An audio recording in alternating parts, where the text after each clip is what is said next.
ಮಳೆಗಾಲದ ಮಧ್ಯದಲ್ಲಿ ಬಿಸಿಲು ಜೋರು. ಅಮ್ಮ ಕೇಳಿದ್ರು, ಮಗ ಬೀಡಿ ಬೇಕಾ ಅಂತ. ಭಾರಿ ಖುಷಿ ಆಯ್ತು. ಈಗ ನಾವು ಕೇಳಿದ್ದನ್ನು ಕೊಟ್ಟಾಗಲ್ಲ ಅಮ್ಮ ದೇವರಾಗೆ ಕಾಣುದು ನಮಗೆ. ನಾವು ಧೈರ್ಯದಲ್ಲಿ ಹೆಜ್ಜೆ ಇಟ್ಟೇವ, ನಮಗೆ VVIP ಸೀಟ್ ಇವತ್ತಲ್ಲ ನಾಳೆ ಸಿಕ್ಕಿಯೇ ಸಿಗುತ್ತದೆ, ಹಾಗಾಗಿ ಹಿಂದೆ ನಿಲ್ಲಬಾರದು ಅಂತ ಒಂದಿಷ್ಟು ಹೊತ್ತು ನಿಮ್ಮ ಜೊತೆ ಮಾತಾಡೋ ಪ್ರಯತ್ನವನ್ನು ಮಾಡುತ್ತೇನೆ.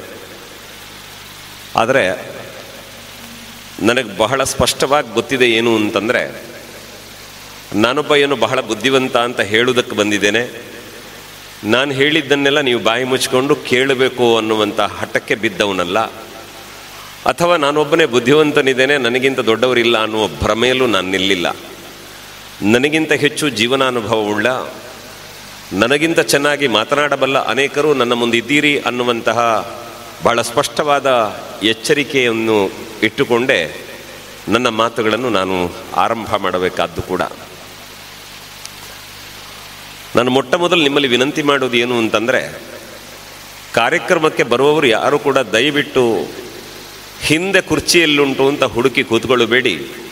ಮುಂದೆ ಕುರ್ಚಿ ಎಲ್ಲಿ ಖಾಲಿ ಉಂಟು ಅಂತ ನೋಡಿ ಆದಷ್ಟು ಮುಂದೆ ಬಂದು ಕೂತ್ಕೊಳ್ಬೇಕು. ಯಾಕೆ ಅಂತಂದರೆ, ಇವತ್ತು ನಿಮ್ಮ ಮಕ್ಕಳು ನೋಡಲಿಲ್ಲ. ಒಂದು ವೇಳೆ ಮಕ್ಕಳನ್ನು ಕರ್ಕೊಂಡು ಬಂದಾಗ ಹೀಗೆ ಮಾಡಿದರೆ ಮಕ್ಕಳು ಅಂದುಕೊಳ್ಳುತ್ತಾರೆ, ನಮ್ಮ ಅಮ್ಮ ನಮ್ಮ ಅಪ್ಪ ಯಾವಾಗಲೂ ಕುರ್ಚಿ ಹಿಂದೆ ಹುಡುಕೋರಾದರೆ ನಾವು ಹಿಂದೆ ಕೂತ್ಕೊಳ್ಬೇಕು ಅಂತ. ಯಾಕೆ ಅಂದರೆ, ಮಕ್ಕಳು ಹೇಳಿದ್ದನ್ನು ಕೇಳುವುದಕ್ಕಿಂತ ಹೆಚ್ಚು ನಾವು ಏನು ಮಾಡ್ತೇವೆ ಅದನ್ನು ಮಾಡುತ್ತಾರೆ. ಆದ್ದರಿಂದ ನಾನು ನಿಮಗೆ ಹೇಳುವುದು, ದಯವಿಟ್ಟು ಬಹಳ ದೂರದಲ್ಲಿ ಕೂತಿದ್ದೀರಿ, ಏನು ಬೇಜಾರಿಲ್ಲ. ಕುರ್ಚಿ ಮಧ್ಯೆ ಮಧ್ಯೆ ಖಾಲಿ ಕಾಣುವುದಕ್ಕಿಂತ ಕೊನೆಗೆ ಖಾಲಿ ಕಾಣುವುದು ಒಳ್ಳೆಯದು. ಎದುರಿಗೆಲ್ಲ ಭರ್ತಿ ಆದರೆ ಅದು ಬಹಳ ಚಂದ. ಯಾಕಂದರೆ ಅದು ಸಂವಹನಕ್ಕೆ ಒಂದು ಸಾಧ್ಯತೆ ಕೂಡ. ಮತ್ತೆ ಗೊತ್ತಿರಲಿ, ನಾವು ಹತ್ರ ಕೂತಾಗ ಏನಾಗ್ತದೆ ಅಂತಂದರೆ, ಪರಸ್ಪರ ಒಬ್ಬರಿಗೊಬ್ಬರಿರುವಂತಹ ಈ ಪ್ರಭಾವಲಯದ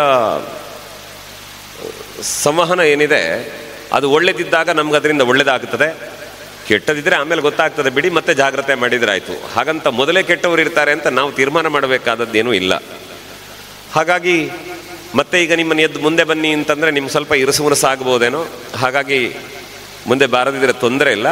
ಆದರೆ ಇನ್ನು ಮುಂದಿನ ಕಾರ್ಯಕ್ರಮಗಳಲ್ಲಿ ದಯವಿಟ್ಟು ಮಧ್ಯ ಕುರ್ಚಿಯನ್ನು ಖಾಲಿ ಬಿಟ್ಟು ಹಿಂದೆ ದೂರ ಕೂತ್ಕೊಳ್ಳಬೇಡಿ. ಯಾಕೆ ಕೂತ್ಕೊಳ್ಬಾರ್ದು ಅಂತಂದರೆ, ನಮ್ಮ ತಲೆಯಲ್ಲಿ ಒಂದು ವ್ಯವಸ್ಥೆ ಇರ್ತದೆ. ನಾವು ತುಂಬ ಸಭಾ ಕಾರ್ಯಕ್ರಮಕ್ಕೆ ಹೋದಾಗಲೆಲ್ಲ ನೋಡ್ತೇವೆ, ಎದುರುಗಡೆ VIP ಚೇರ್ ಹಾಕಿರ್ತಾರೆ. ಅದು ವ್ಯವಸ್ಥೆ, ಬಂದವ್ರನ್ನ ವಿಶೇಷವಾಗಿ ಕರೆದವ್ರಿಗೆ ಕೂತ್ಕೊಳ್ಳಿಕ್ಕಂತ ವ್ಯವಸ್ಥೆ. ಅದನ್ನು ಗೌರವಿಸುವ, ನಾವು ಅದನ್ನು ಬಿಡುವ, ಅದರ ಬಗ್ಗೆ ಏನು ತೊಂದರೆ ಇಲ್ಲ. ಅದರ ನಂತರದ ಕುರ್ಚಿಯಲ್ಲಿ ಯಾರೋ ತುಂಬ ದೊಡ್ಡ ಕಾರಲ್ಲಿ ಬಂದವರು ಕೂತ್ಕೊಳ್ಬೇಕು, ತುಂಬ ಚಿನ್ನ ಹಾಕ್ಕೊಂಡವರು ಕೂತ್ಕೊಳ್ಬೇಕು, ಲಕ್ಷಗಟ್ಟಲೆ ಮೊಬೈಲ್ ಇಟ್ಕೊಂಡವರು ಈ ಭ್ರಮೆ ಎಲ್ಲ ಯಾಕೆ ಅಂತ ಅದು ಬೇಕಾಗಲಿಲ್ಲ. ಯಾಕೆ ಅಂದರೆ, ನಾವು ಎಲ್ಲರೂ ಮನುಷ್ಯರಷ್ಟೇ, ಎಲ್ಲರೂ ಮನುಷ್ಯರು. ಒಬ್ಬೊಬ್ಬರ ಸಂಪಾದನೆಯ ದಾರಿ ಒಂದೊಂದು. ಅದರ ಬಗ್ಗೆ ಎಲ್ಲ ನಮಗೆ ಕೀಳರಿಮೆ ಇರಬೇಕಾದದ್ದಲ್ಲ. ಮತ್ತು ನಾವು ಹಿಂದೆ ಕೂತ್ಕೊಳ್ಳುವಷ್ಟೇನು ನಾವೇನು ಪ್ರಯೋಜನಕ್ಕೆ ಬಾರದಿದ್ದವರು ಅಲ್ಲ.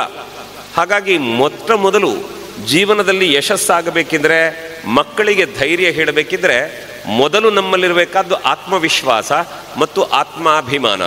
ಅದು ದುರಭಿಮಾನ ಅಲ್ಲ, ಸದಭಿಮಾನ ಇರಬೇಕು. ನನಗೊಂದು ಯೋಗ್ಯತೆ ಇದೆ, ನನಗೊಂದು ಸಾಮರ್ಥ್ಯ ಇದೆ, ಈ ಸಮಾಜಕ್ಕಾಗಿ ನಾನೇನಾದರೂ ಮಾಡಬಲ್ಲೆ ಅನ್ನುವ ಆತ್ಮಗೌರವ ಸದಾ ನಿಮ್ಮಲ್ಲಿ ನೀವು ಉಳಿಸಿಕೊಳ್ಳಿ. ಅದನ್ನೇ ನಿಮ್ಮ ಮಕ್ಕಳಿಗೆ ಹೇಳಿಕೊಡಿ. ಆಗ ಅವರು ಸಮಾಜದಲ್ಲಿ ಬಹಳ ಶ್ರೇಷ್ಠರಾಗಿ ಮೂಡಿ ಬರ್ತಾರೆ. ಈ ಮಾತು ಯಾಕೆ ನಾನು ಹೇಳಬೇಕು ಅಂತಂದರೆ, ಮೊದಲು ನಾನಿದ್ದದ್ದು ಕೂಡ ಹಾಗೆ. ನಾನು ತುಂಬ ಸಪುರ ಇದ್ದೆ, ಅಲ್ಲ ಈಗ ತುಂಬ ತೋರ ಇದ್ದೇನೆ ಅಂತ ಅರ್ಥ ಅಲ್ಲ, ತುಂಬ ಸಪುರ ಇದ್ದೆ. ಅದಕ್ಕೊಂದು ತಮಾಷೆ ಇದೆ. ನಮ್ಮಲ್ಲೆಲ್ಲ ಶುಂಠಿ ವ್ಯಾಪಾರ ಮಾಡ್ತಿದ್ರು ಮನೆಯಲ್ಲಿ. ಶುಂಠಿ ಬೆಳೆದು ವ್ಯಾಪಾರ ಮಾಡೋದು, ಗಾಡಿಯಲ್ಲಿ ಹಾಕೊಂಡು ದುಡ್ಕೊಂಡು ಬರ್ತಿದ್ದೇವೆ ಪೇಟೆವರೆಗೆ. ತಕ್ಕಡಿಯಲ್ಲಿ ಇಟ್ಟು ನಾವೇ ತೂಕ ಮಾಡೋದು, ಅವ್ರು ಲೆಕ್ಕ ಬರ್ಕೊಳ್ತಾರೆ, ದುಡ್ಡು ಕೊಡ್ತಾರೆ, ಮನೆಗೆ ಹೋಗೋದು. ಒಂದು ದಿವಸ ಏನು ಮಾಡಿದ್ರಂತೆ, ತಕ್ಕಡಿ ಎಲ್ಲ ಶುಂಠಿ ಎಲ್ಲ ತೂಕ ಮಾಡಿದ್ಮೇಲೆ ನನ್ನನ್ನು ಕೂರಿಸಿದ್ರಂತೆ. ತಕ್ಕಡಿಯಲ್ಲಿ ಕೂರಿಸಿ ನಾನು 8 kg 9 kg ಏನೋ ತೂಕ ಇದ್ದೆ ಅವತ್ತು. ಆವಾಗ ನಮ್ಮ ಅಜ್ಜ ಹೇಳಿದ್ರಂತೆ, ಪಾಪ ಅದನ್ನು ಯಾಕೆ ತೂಕ ಮಾಡ್ತೀರಿ, ಮರ್ಯಾದೆ ತೆಗಿತೀರಿ ಅಂತ. ಯಾವ ಕಲ್ಲು ಕೂಡ ಆಗೋದಿಲ್ಲ ನಮಗೆ, ಯಾವ ಕಲ್ಲಿಟ್ಟರು ಭಾರ ಜಾಸ್ತಿ ಆಗ್ತದೆ. ಆದರೆ ನಾನು ಹೇಳ್ತಾ ಇರೋದು, ಹಾಗಿದ್ದ ನಮ್ಗೆ ಅನ್ನಿಸ್ತಾ ಇತ್ತು, ನಾನು ಏನು ಪ್ರಯೋಜನ, ನಾವೇನು ಮಾಡೋದು, ನಮ್ಮಿಂದ ಏನಾಗ್ತದೆ ಅಂತ. ಇಷ್ಟೆಲ್ಲ ಆದಮೇಲೆ ಸಂದರ್ಭವೊಂದರಲ್ಲಿ ನನಗೆ ಅಮ್ಮ ಹೇಳಿದ ಒಂದೇ ಒಂದು ಧೈರ್ಯದ ಮಾತು ಇವತ್ತು ನಾನು ಲಕ್ಷಾಂತರ ಜನರ ಎದುರು ಕಾಣಿಸಿಕೊಳ್ಳುವುದಕ್ಕೆ ಸಾಧ್ಯ ಆದದ್ದು. ಆದ್ದರಿಂದ ನಾನು ಹೇಳ್ತಾ ಇರೋದು, ಇಲ್ಲಿ ಯಾರೂ ಇಷ್ಟು ಜನ ತಾಯಂದಿರು ನೀವು ಸೇರಿದ್ದೀರಿ, ಯಾರೂ ಜನ್ಮ ಕೊಟ್ಟ ನೀವು ತಂದೆ ಇಲ್ಲಿ ಸೇರಿದ್ದೀರಿ.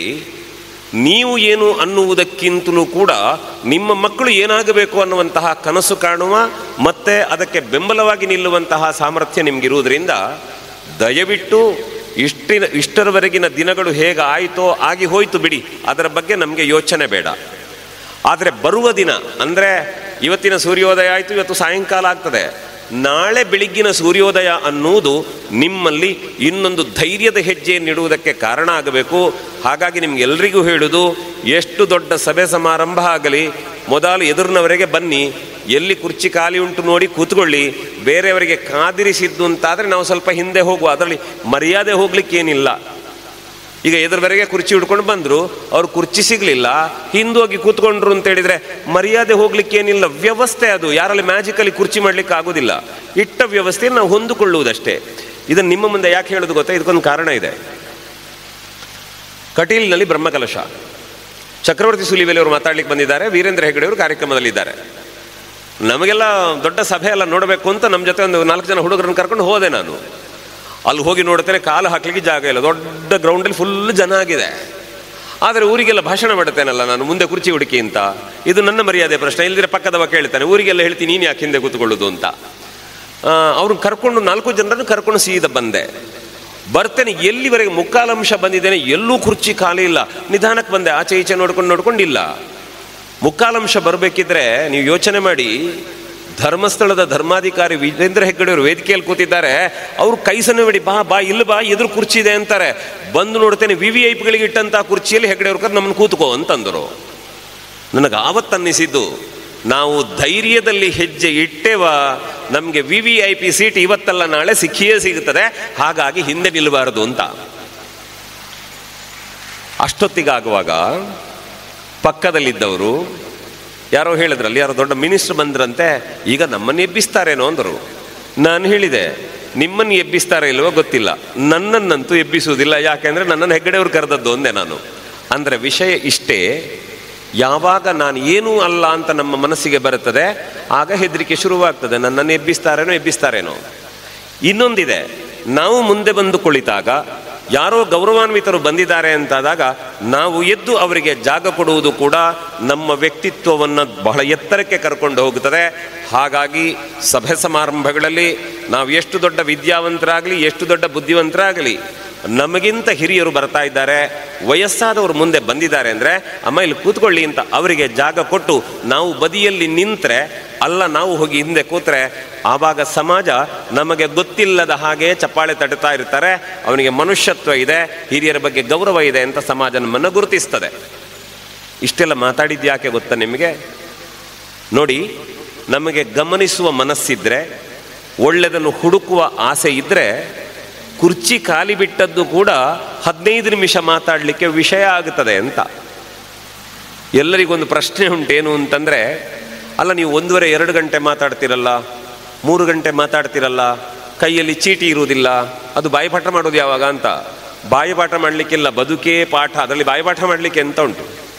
ಈ ಅದ್ಭುತ ಸಂಗತಿಗಳನ್ನು ಹೇಳಲಿಕ್ಕೆ ನೀವು ಪುಸ್ತಕ ಇಟ್ಕೊಂಡು ಯಾರ್ದು ಕಥೆ ಬರ್ತದೆ ಅಂತ ಬೇಡ. ಇವತ್ತು ಈ ಶಾಲೆ ಕಟ್ಟಿದ ಒಬ್ಬ ಶಾಲೆಯ ಸಂಸ್ಥಾಪಕಿಯೇ ಕಾರ್ ರೇಸಲ್ಲಿ ಕಾರು ಓಡಿಸಿ ಪ್ರೈಸ್ ತಗೊಳ್ತಾರೆ ಅಂದಮೇಲೆ ಅದೇ ಕತೆ ಸಾಕಲ್ಲ ನಮಗೆ. ಇನ್ನು ಬಂದು ಕೇಳಿದರೆ ಮಕ್ಕಳ ಹೆಸರೇ ಚಂದ ಉಂಟು. ಒಬ್ಬಳ ಹೆಸರು ಕೈವಲ್ಯ, ಇನ್ನೊಬ್ಬಳ ಹೆಸರು ಕರ್ತವ್ಯ. ಎಷ್ಟು ಚಂದದ ಹೆಸರಲ್ವಾ? ಕರ್ತವ್ಯ ಅನ್ನುವುದಕ್ಕೆ ಮಾಡಲೇಬೇಕಾದದ್ದು ಅಂತ ಅರ್ಥ. ಬಹುಶಃ ಆ ಕಾರಣಕ್ಕೆ ಕರ್ತವ್ಯದ ದೃಷ್ಟಿಯಿಂದಲೇ ಎಲ್ಲವನ್ನು ಬಿಟ್ಟು, ದೊಡ್ಡ ಉದ್ಯೋಗ ಬಿಟ್ಟು ಅಮ್ಮನೊಟ್ಟಿಗೆ ಶಾಲೆ ನಡೆಸಲಿಕ್ಕೆ ಕೂತದ್ದಿಲ್ಲಿ. ಹಾಗಾಗಿ ಕರ್ತವ್ಯ ಅಂತಂದರೆ ಮಾಡಲೇಬೇಕಾದದ್ದು ಅಂತ. ಮಾಡಲೇಬೇಕಾದದ್ದು ಯಾಕೆ ಅಂತ ಕೇಳಿದರೆ, ಆರ್ಥಿಕ ಸ್ವಾವಲಂಬನೆಗಲ್ಲ. ನಾನು ಅದನ್ನು ಮಾತಾಡಿದೆ ಅವರ ಹತ್ರ.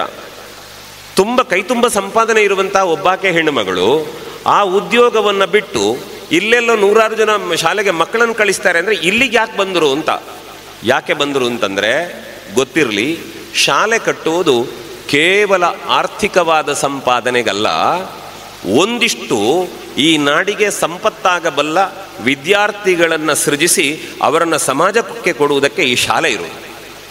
ಆದ್ದರಿಂದ ನಾವು ಸ್ವಂತ ದುಡಿದು ಕೋಟ್ಯಂತರ ರೂಪಾಯಿ ಮಾಡಿ ನಮ್ಮ ಕಂಪನಿ ಬಿಟ್ಟು ಬಂದರೆ ನಾಳೆ ನಮ್ಮನ್ನು ಯಾರು ಏನು ಅಂತ ಕೇಳುವವರಿಲ್ಲ. ಸಂಬಳ ಕೊಟ್ಟವರೇನು ಸಾಯುವ ತನಕ ನಮಗೆ ಕೈ ಮುಗಿಯುವುದಿಲ್ಲ. ಆದರೆ ಶಾಲೆ ಕಟ್ಟಿದರೆ ಆ ಶಾಲೆಯಲ್ಲಿ ಓದಿದ ವಿದ್ಯಾರ್ಥಿಗಳು ಅವರ ಜೀವನ ಪೂರ್ತಿ ಆ ಶಾಲೆಗೊಂದು ನಮಸ್ಕಾರ ಹೇಳ್ತಾರೆ. ಯಾಕೆ ಅಂತಂದರೆ ನಮಗೆ ಬದುಕು ಕಟ್ಟಿಕೊಟ್ಟ ಜಾಗ ಅಂತ. ಆ ಕಾರಣಕ್ಕೆ ಆ ಹೆಣ್ಣುಮಗಳು ಉದ್ಯೋಗ ಬಿಟ್ಟು ಇಲ್ಲಿ ಬಂದು ಜೊತೆಯಾಗಿದ್ದಾರೆ.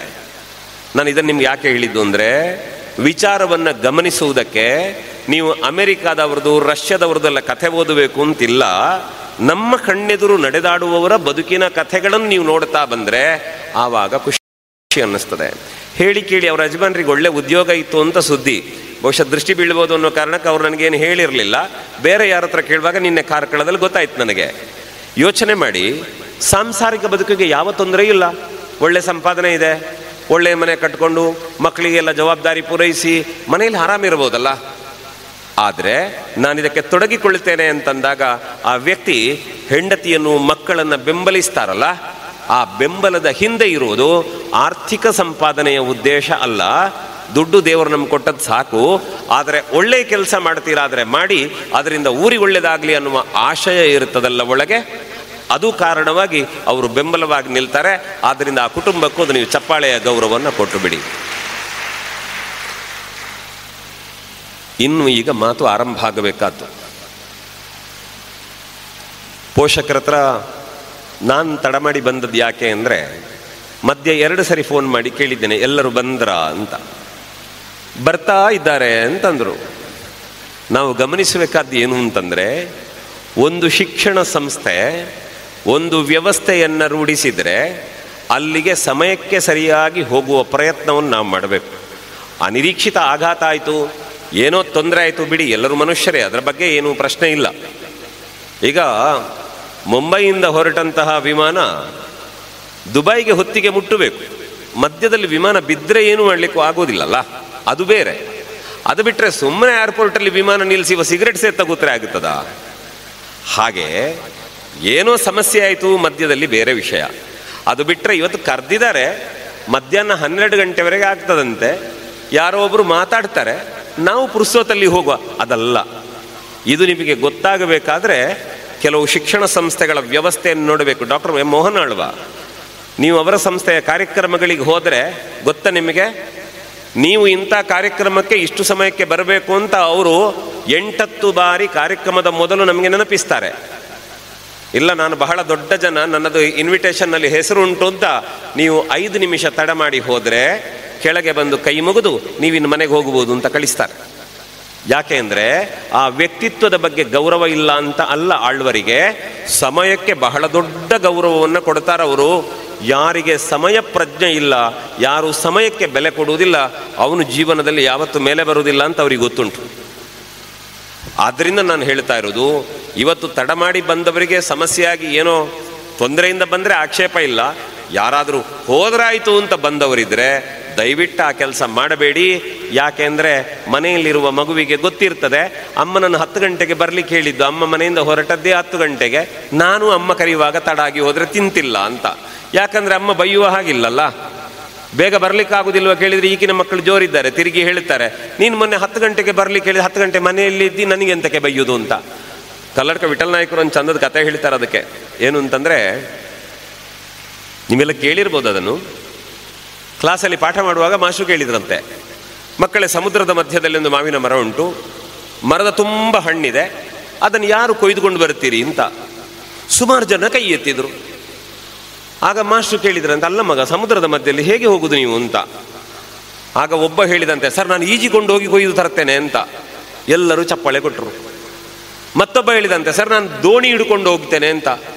ಎಲ್ಲರೂ ಚಪ್ಪಾಳೆ ಕೊಟ್ಟರು. ಕೊನೆಗೊಬ್ಬ ಹೇಳಿದಂತೆ, ಸರ್, ನಾನು ಹಾರಿಕೊಂಡು ಹೋಗಿ ತರ್ತೇನೆ ಅಂತ. ಎಲ್ಲರೂ ಚಪ್ಪಾಳೆ ಕೊಟ್ಟರು. ಆಗ ಮಾಸ್ಟ್ರು ಕೇಳಿದ್ರಂತೆ, ಅವ ಈಜಿಕೊಂಡು ಹೋಗ್ತಾನೆ, ಇವ ದೋಣಿಯಲ್ಲಿ ಹೋಗ್ತಾನೆ, ನೀನು ಹಾರಿಕೊಂಡು ಹೋಗ್ತೇನೆ ಅಂತ ಹೇಳಿಕೆ ನಿನಗೆ ರೆಕ್ಕೆ ಯಾರು, ನಿನ್ನ ಅಪ್ಪ ಕೊಟ್ಟದ್ದ ಅಂತ ಕೇಳಿದ್ರಂತೆ.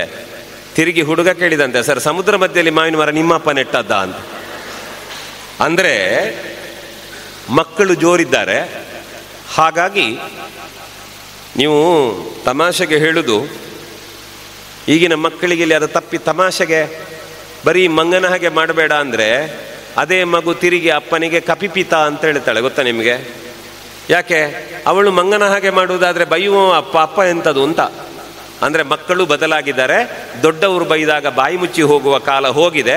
ತಿರುಗಿ ನೆಗಾಡ್ತಾ ಅಪ್ಪ ಅಮ್ಮನಿಗೆ ಫಿಟ್ಟಿಂಗ್ ಇಡುವ ಮಕ್ಕಳು ತುಂಬ ಜನ ಇದ್ದಾರೆ. ಆದ್ದರಿಂದ ದಯವಿಟ್ಟು ನಾನು ವಿನಂತಿ ಮಾಡಿಕೊಳ್ಳುವುದು, ಸಮಯಕ್ಕೆ ಒಂದು ದೊಡ್ಡ ಮೌಲ್ಯ ಕೊಡಿ. ಯಾಕೆ ಅಂತಂದರೆ, ಒಂದು ಶಿಕ್ಷಣ ಸಂಸ್ಥೆ ಕಟ್ಟೋದು, ಅದಕ್ಕೊಂದು ವ್ಯವಸ್ಥೆ ಮಾಡ್ತಾ ಇರೋದು, ಅದರ ನಡುವೆ ನಮ್ಮಲ್ಲಿ ತುಂಬ ಜನ ಎಲ್ಲ ಇರ್ತಾರೆ. ನಾನು ಅದರ ಕಥೆ ಮತ್ತೆ ಹೇಳಬೇಕು ನಿಮಗೆ. ಪರಿಸ್ಥಿತಿ ಎಲ್ಲಿವರೆಗೆ ಬಂದು ಮುಟ್ಟಿದೆ ಅಂತ ಕೇಳಿದರೆ, ಇವತ್ತು ಮನುಷ್ಯರಾಗಿ ಯಾಕೆ ಉಳಿಯಲಿಲ್ಲ ಗೊತ್ತಾ? ನಿಮ್ಮಲ್ಲಿರುವ ಒಳ್ಳೆಯತನವನ್ನು ಒಪ್ಪಿಕೊಳ್ಳುವುದಕ್ಕೆ ನಾನು ತಯಾರಿಲ್ಲ. ಮತ್ತೆ ನಾನು ತಪ್ಪು ಮಾಡಿದರೂ, ನಾನು ಬೈದರೂ ನೀವು ನನ್ನನ್ನು ಹೊಗಳಬೇಕು ಅನ್ನುವ ನಿರೀಕ್ಷೆ ಇರುವುದು ನನಗೆ. ಆಮೇಲೆ ಹೊರಟ್ರೆ ನನಗಿಂತ ಬುದ್ಧಿವಂತರು ಈ ಪ್ರಪಂಚದಲ್ಲ ಅನ್ನುವ ಭ್ರಮೆಯಲ್ಲಿ ಬದುಕೋದು. ಇಂಥದ್ದೆಲ್ಲ ನಮ್ಮನ್ನು ಹಾಳು ಮಾಡಿದ್ದು. ಯಾಕೆಂದರೆ ನೀವು ಬೇರೆ ಶಾಲೆಗೆ ಹೋಗಿ ಕೇಳಿ ಅಂತೆ, ಆ ಶಾಲೆ ಎಲ್ಲ ಒಳ್ಳೆಯದು, ಆದರೆ ಮತ್ತೊಂದೇನೋ ಕಂಪ್ಲೇಂಟ್ ಉಂಟು ಅವರಿಗೆ ಅಲ್ಲಿ ಹೇಳಲಿಕ್ಕೆ. ಎಲ್ಲ ಒಳ್ಳೆಯದು, ಆದರೆ ಅಲ್ಲ ನಿಮ್ಮ ಶಿಕ್ಷಣ ಸಂಸ್ಥೆ ಸರ್ ನಮ್ಮದಿಷ್ಟು ಉಂಟು, ಪೂರ ತೆಗೆದು ತೋರಿಸಿ ಆಯಿತು. ಅಂದರೆ ಗೊತ್ತಿರಲಿ, ಯಾವುದೇ ಶಾಲೆ ಕಟ್ಟುವವರು ದುರುದ್ದೇಶದಿಂದ ಕಟ್ಟುವುದಿಲ್ಲ. ಅವರ ಅನುಭವದ ಮಿತಿಯಲ್ಲಿ ಪ್ರಯತ್ನವನ್ನು ಮಾಡ್ತಾ ಇರ್ತಾರೆ. ಒಳ್ಳೆಯದಿಲ್ಲಾದರೂ ಇದ್ದರೆ ಅದನ್ನು ನಮ್ಮಲ್ಲಿ ತರಬೇಕು ಅನ್ನುವ ಪ್ರಾಮಾಣಿಕ ಪ್ರಯತ್ನ ಅವರಲ್ಲಿ ಇರುತ್ತದೆ. ಅದನ್ನು ಅರ್ಥ ಮಾಡಿಕೊಳ್ಳದೆ ಯಾವುದೇ ಶಿಕ್ಷಣ ಸಂಸ್ಥೆಗಳ ಬಗ್ಗೆ ಇನ್ನೊಬ್ಬರು ಮಾತನಾಡಬಾರದು. ಮೊನ್ನೆ ಇಲ್ಲೇ ಮಂಗಳೂರಿನ ಹತ್ತಿರ ಒಂದು ಶಾಲೆಗೆ ಸಂಪನ್ಮೂಲ ವ್ಯಕ್ತಿಗಳನ್ನು ಕರೆದು, ನಮ್ಮನ್ನೆಲ್ಲ ಕರೆದಾಗಿ ಹೋದರು ಭಾಷಣಕ್ಕೆ. ಅವರು ಮಾತಾಡಿ ಅವ್ರದ್ದು ಡೈಲಾಗ್ ಎಂತ ಗೊತ್ತಾ? ನೀವು ಪೋಷಕರು ಗಮನಿಸಬೇಕು, ನಿಮಗೆ ಮನೆಯಲ್ಲಿ ಒಂದೆರಡು ಮಕ್ಕಳನ್ನು ಸಾಕಲಿಕ್ಕೆ ಕಷ್ಟ ಆಗ್ತದೆ, ನೀವು ಶಾಲೆಗೆ ಇಷ್ಟು ಮಕ್ಕಳನ್ನು ಕಳಿಸುವಾಗ ಶಿಕ್ಷಕರು ಏನು ಮಾಡಬೇಕು ಅಂತ ಅವ್ರದ್ದು ಭಾಷಣ ಅಂತೆ. ಅಪ್ಪ ಅಮ್ಮ ಮಕ್ಕಳನ್ನು ಸಾಕಲಿಕ್ಕೆ ಕಷ್ಟ ಆಗ್ತದೆ ಅಂತ ಶಾಲೆ ಕಳಿಸಿದ್ದ? ಮಕ್ಕಳನ್ನು ಸಾಕಲಿಕ್ಕೆ ಕಷ್ಟ ಆಗ್ತದೆ ಅಂತ ಶಾಲೆಗೆ ಕಳಿಸಿದ್ದಲ್ಲ. ಅಥವಾ ಒಂದೊಂದು ಮಗುವಿಗೆ ಒಂದೊಂದು ಟೀಚರ್ ಮಾಡಿ ಶಾಲೆ ಮಾಡಲಿಕ್ಕೂ ಆಗೋದಿಲ್ಲ. ಅಂದರೆ ಮಕ್ಕಳಿಗೆ ಶಿಕ್ಷಣ ಕೊಡಬೇಕು ಅಂತ ಅಪ್ಪ ಅಮ್ಮ ಕಳಿಸಿದ್ದಾರೆ. ಹತ್ತಾರು ಮನಸ್ಥಿತಿಯ ಮಕ್ಕಳು ಒಂದು ಕಡೆ ಬಂದಾಗ ಆ ಮಕ್ಕಳನ್ನು ಸರಿದೂಗಿಸಿಕೊಂಡು ಹೋಗಲಿಕ್ಕೆ ಶಿಕ್ಷಕರಿಗೆ ಜವಾಬ್ದಾರಿ ಇದೆ. ಅವರಿಗೆ ಅದು ಕಷ್ಟ ಆಗುತ್ತದೆ. ಅದರ ಜೊತೆಗೆ ಅವರಿಗೆ ಸರಿಯಾದ ತರಬೇತಿ ಅದರಲ್ಲಿ ಇರುತ್ತದೆ. ಅದಕ್ಕೆ ಅವರು ಅಷ್ಟು ವರ್ಷ ಓದಿ ಕೋರ್ಸ್ ಮಾಡಿ ಟೀಚರ್ ಆಗೋದು. ಸುಮ್ಮನೆ ಮನೆಯಲ್ಲಿದ್ದವ್ರು ಮಲ್ಕೊಂಡು ಬಂದು ಪಾಠ ಮಾಡಲಿಕ್ಕೆ ಬಂದದ್ದಲ್ಲ ಅಲ್ಲಿ. ಅಂದರೆ ನಮ್ಮ ಮಾತುಗಳೆಲ್ಲ ಹೇಗಿರಬೇಕು ಅಂತಂದರೆ, ಒಂದು ವ್ಯಕ್ತಿತ್ವದ ಗೌರವ ಗೊತ್ತಿರಬೇಕಲ್ಲ. ಈಗ ನೀವು ಮಕ್ಕಳನ್ನು ಕಳಿಸಿದ್ರಿ, ಟೀಚರಿಗೆ ಕಷ್ಟ ಆಗ್ತದೆ ಅಂತ ಹೇಳಿದರೆ, ಟೀಚರಿಗೆ ಪಾಠ ಮಾಡಲಿಕ್ಕೆ ಸಾಮರ್ಥ್ಯ ಇಲ್ಲದ ಟೀಚರ್ ಇದ್ದಾರೆ ಅಂತ ಹೇಳಿದಾಗ ಅಲ್ವಾ ಅದು? ಹಾಗಲ್ಲ. ಆದ್ದರಿಂದ ಮುಂದುವರೆದು ಆ ಶಾಲೆಯಲ್ಲಿ ಮತ್ತೊಬ್ಬರು ಟೀಚರ್ ಹೇಳುದಂತೆ ಮಕ್ಕಳಿಗೆ, ಆ ಮಗು ಬೇರೆ ಶಾಲೆ ಬಿಟ್ಟು ಈ ಶಾಲೆಗೆ ಬಂದದ್ದು. ಅವ್ರು ಹೇಳುದು, ನೀವು ಇದನ್ನೆಲ್ಲ ಮಾಡಲಿಕ್ಕೆ ನಿಮ್ಮದು ಆ ಶಾಲೆ ಅಲ್ಲ ಇದು. ಈ ಟೀಚರಿಗೆ ಯಾರು ಹೇಳುವವರು ಇಲ್ವಾ? ಆ ಮಗು ಈ ಶಾಲೆಗೆ ಬಂದದ್ದು ಯಾಕೆ ಅಂತಂದರೆ, ಇಲ್ಲಿ ಒಳ್ಳೆಯ ಶಿಕ್ಷಣ ಇದೆ ಅನ್ನುವ ಕಾರಣಕ್ಕೆ ಬಂದಿದ್ದಾರೆ. ಸರಿ, 5ನೇ ಕ್ಲಾಸಿಗೆ ಒಂದು ಮಗು ಈ ಶಾಲೆಗೆ ಸೇರಿದರೆ 4ನೇ ಕ್ಲಾಸ್ನವರೆಗೆ ಬೇರೆ ಶಾಲೆಯಲ್ಲಿ ಆ ಮಗು ಓದಿದೆ. ಇವರು ಆ ಶಾಲೆನ ಯಾಕೆ ಬೈಯಬೇಕು? ನಿಜವಾಗಿ ಆ ಶಾಲೆಗೆ ಧನ್ಯವಾದ ಹೇಳಬೇಕು, ಆ ಮಗುವನ್ನು ಕಳಿಸಿಕೊಟ್ರಲ್ಲ ನಮ್ಮ ಶಾಲೆಗೆ ಅಂತ. ಅಂದರೆ ನಾನು ಹೇಳ್ತಾ ಇರೋದು, ಇನ್ನೊಬ್ಬರಲ್ಲಿರುವ ಒಳ್ಳೆಯ ವಿಚಾರಗಳನ್ನು ಗಮನಿಸುವುದಕ್ಕೆ ನಮಗೆ ಸಾಧ್ಯ ಆದರೆ, ಇನ್ನೊಬ್ಬರನ್ನು ಗೌರವಿಸುವ ಮನಸ್ಸು ನಮ್ಮದಾದರೆ ನಮ್ಮ ಸಂಬಂಧಗಳು ಬಹಳ ಚೆನ್ನಾಗಿರ್ತವೆ. ಆ ಕಾರಣಕ್ಕೆ ಪರಸ್ಪರ ಗೌರವದಿಂದ ಬದುಕುವಂತಹ ಪ್ರಯತ್ನ ಆಗಬೇಕು. ಸಮಯಕ್ಕೆ ಗೌರವ ಕೊಡಬೇಕು. ಮಾನವೀಯತೆ ನಮ್ಮ ಪಾಲಿಗೆ ದೇವರಾಗಿರಬೇಕು.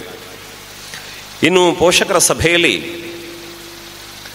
ನಾನು ಮುಖ್ಯವಾಗಿ ಹೇಳುವುದೇನು ಅಂತಂದರೆ, ನಮಗೆಲ್ಲ ಉಂಟು ಈ ಮನೆಯಲ್ಲಿ ನಮ್ಮ ಮಗು, ನನ್ನ ಮಗ, ನನ್ನ ಮಗಳು.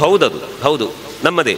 ಆದರೆ ಅದು ನಮಗೆ ಆ ಮಕ್ಕಳನ್ನು ಸಾಕುವಾಗ ಸಲಹುವಾಗ ನಮ್ಮ ಮಗು ಅಂತ ಜವಾಬ್ದಾರಿಯಲ್ಲಿ ಸಲಹಬೇಕು.